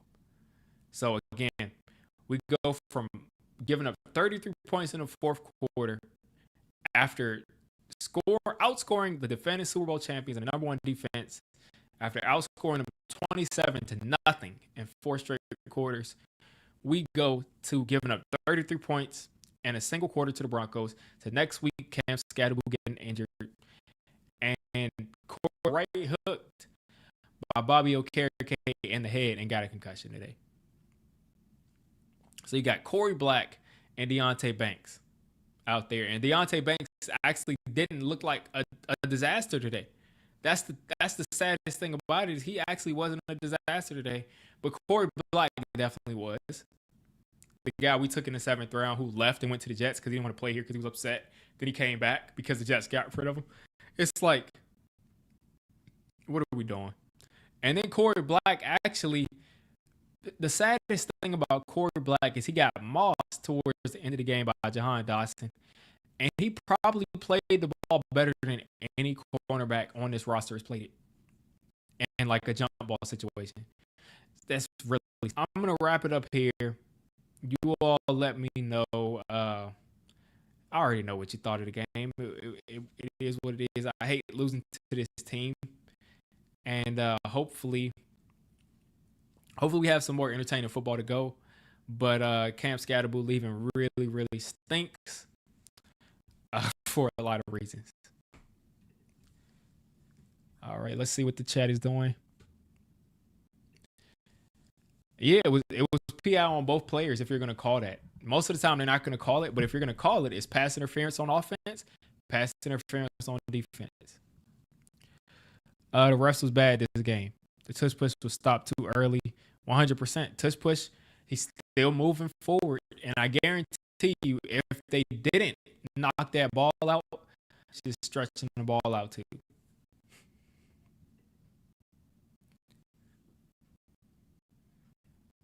Yeah, I'm noticing that too. JMS out was Sloatman in. We were really, really establishing the line of scrimmage. Seems like with JMS back, we're not doing that. So, I mean, we'll probably be replacing this guy this offseason. Hopefully, but, you never know. Dart is overcompensating. Yeah, that's the thing. Is a lot of young quarterbacks, they're on a bad team, and they're overcompensating, and they're holding the ball forever. But at the same time, you just can't do that. You're going to get yourself hurt. You're going to turn the ball over for the most part. So, don't overcompensate. If he's running around, like doing things like he did on that last drive to Wandale, that's good. But other than that, there's no need to overcompensate like that. Because most of the time, you're just going to get yourself hurt, or you're going to take a sack, and it's just not going to be good. I'm not stunned because Tyler Nubin is really that bad. And they've been playing to run that bad, these edge players, since the Broncos game. They haven't been setting the edge for some reason. And then, you got Tyler Nubin as your last line of defense, and he's aggressive, and he misses. He's not athletic enough, and he's not good at taking the right angles. And then towards the end of the game, they just forgot how to tackle. I've been calling Nubin a bust since his rookie year. People said, "Oh, Nubin looked great last year." I don't know what people were watching, but Nubin has not looked great. He just hasn't. So, I mean, I was like, maybe he can develop into a great player, maybe. But from what I'm seeing, he's not. What did Junior say on The Sopranos? He doesn't have the makings of a varsity athlete. I just don't see it. Man.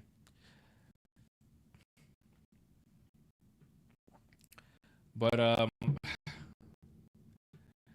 I see the chat isn't doing what it normally does. We're still here at 15.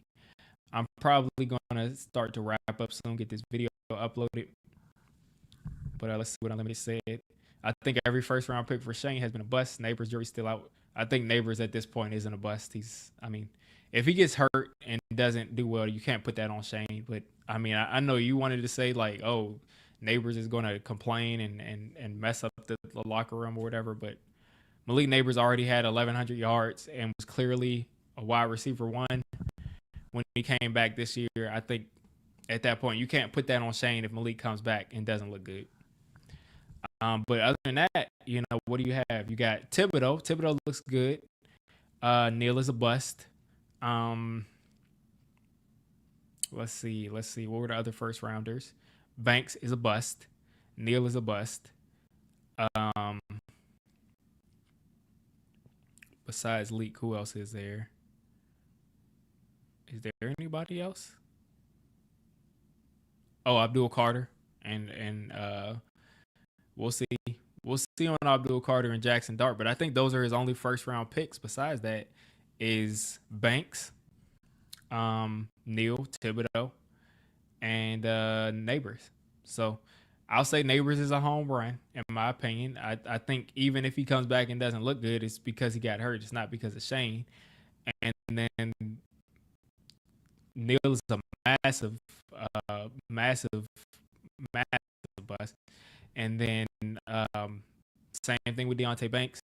So you got Leak, who I think is like out of a 10. He's like a 10 out of a home run type of pick, but it wasn't a smart pick. Like, it wasn't like he had to do something crazy to get him. And then Thibodeau, I say, is a solid pick. He's starting to play a little bit better this year, but he's also not the game changer freak athlete that he seemed like he was coming out of the draft. But I'm going to go ahead and get this video uploaded, folks, post game. And you all have a great rest of your Sunday, man. It's good we got this out of the way in the 1 o'clock slot, because it's just, man, rest in peace, Nick Mangold. I saw that today. Just wanted to say that.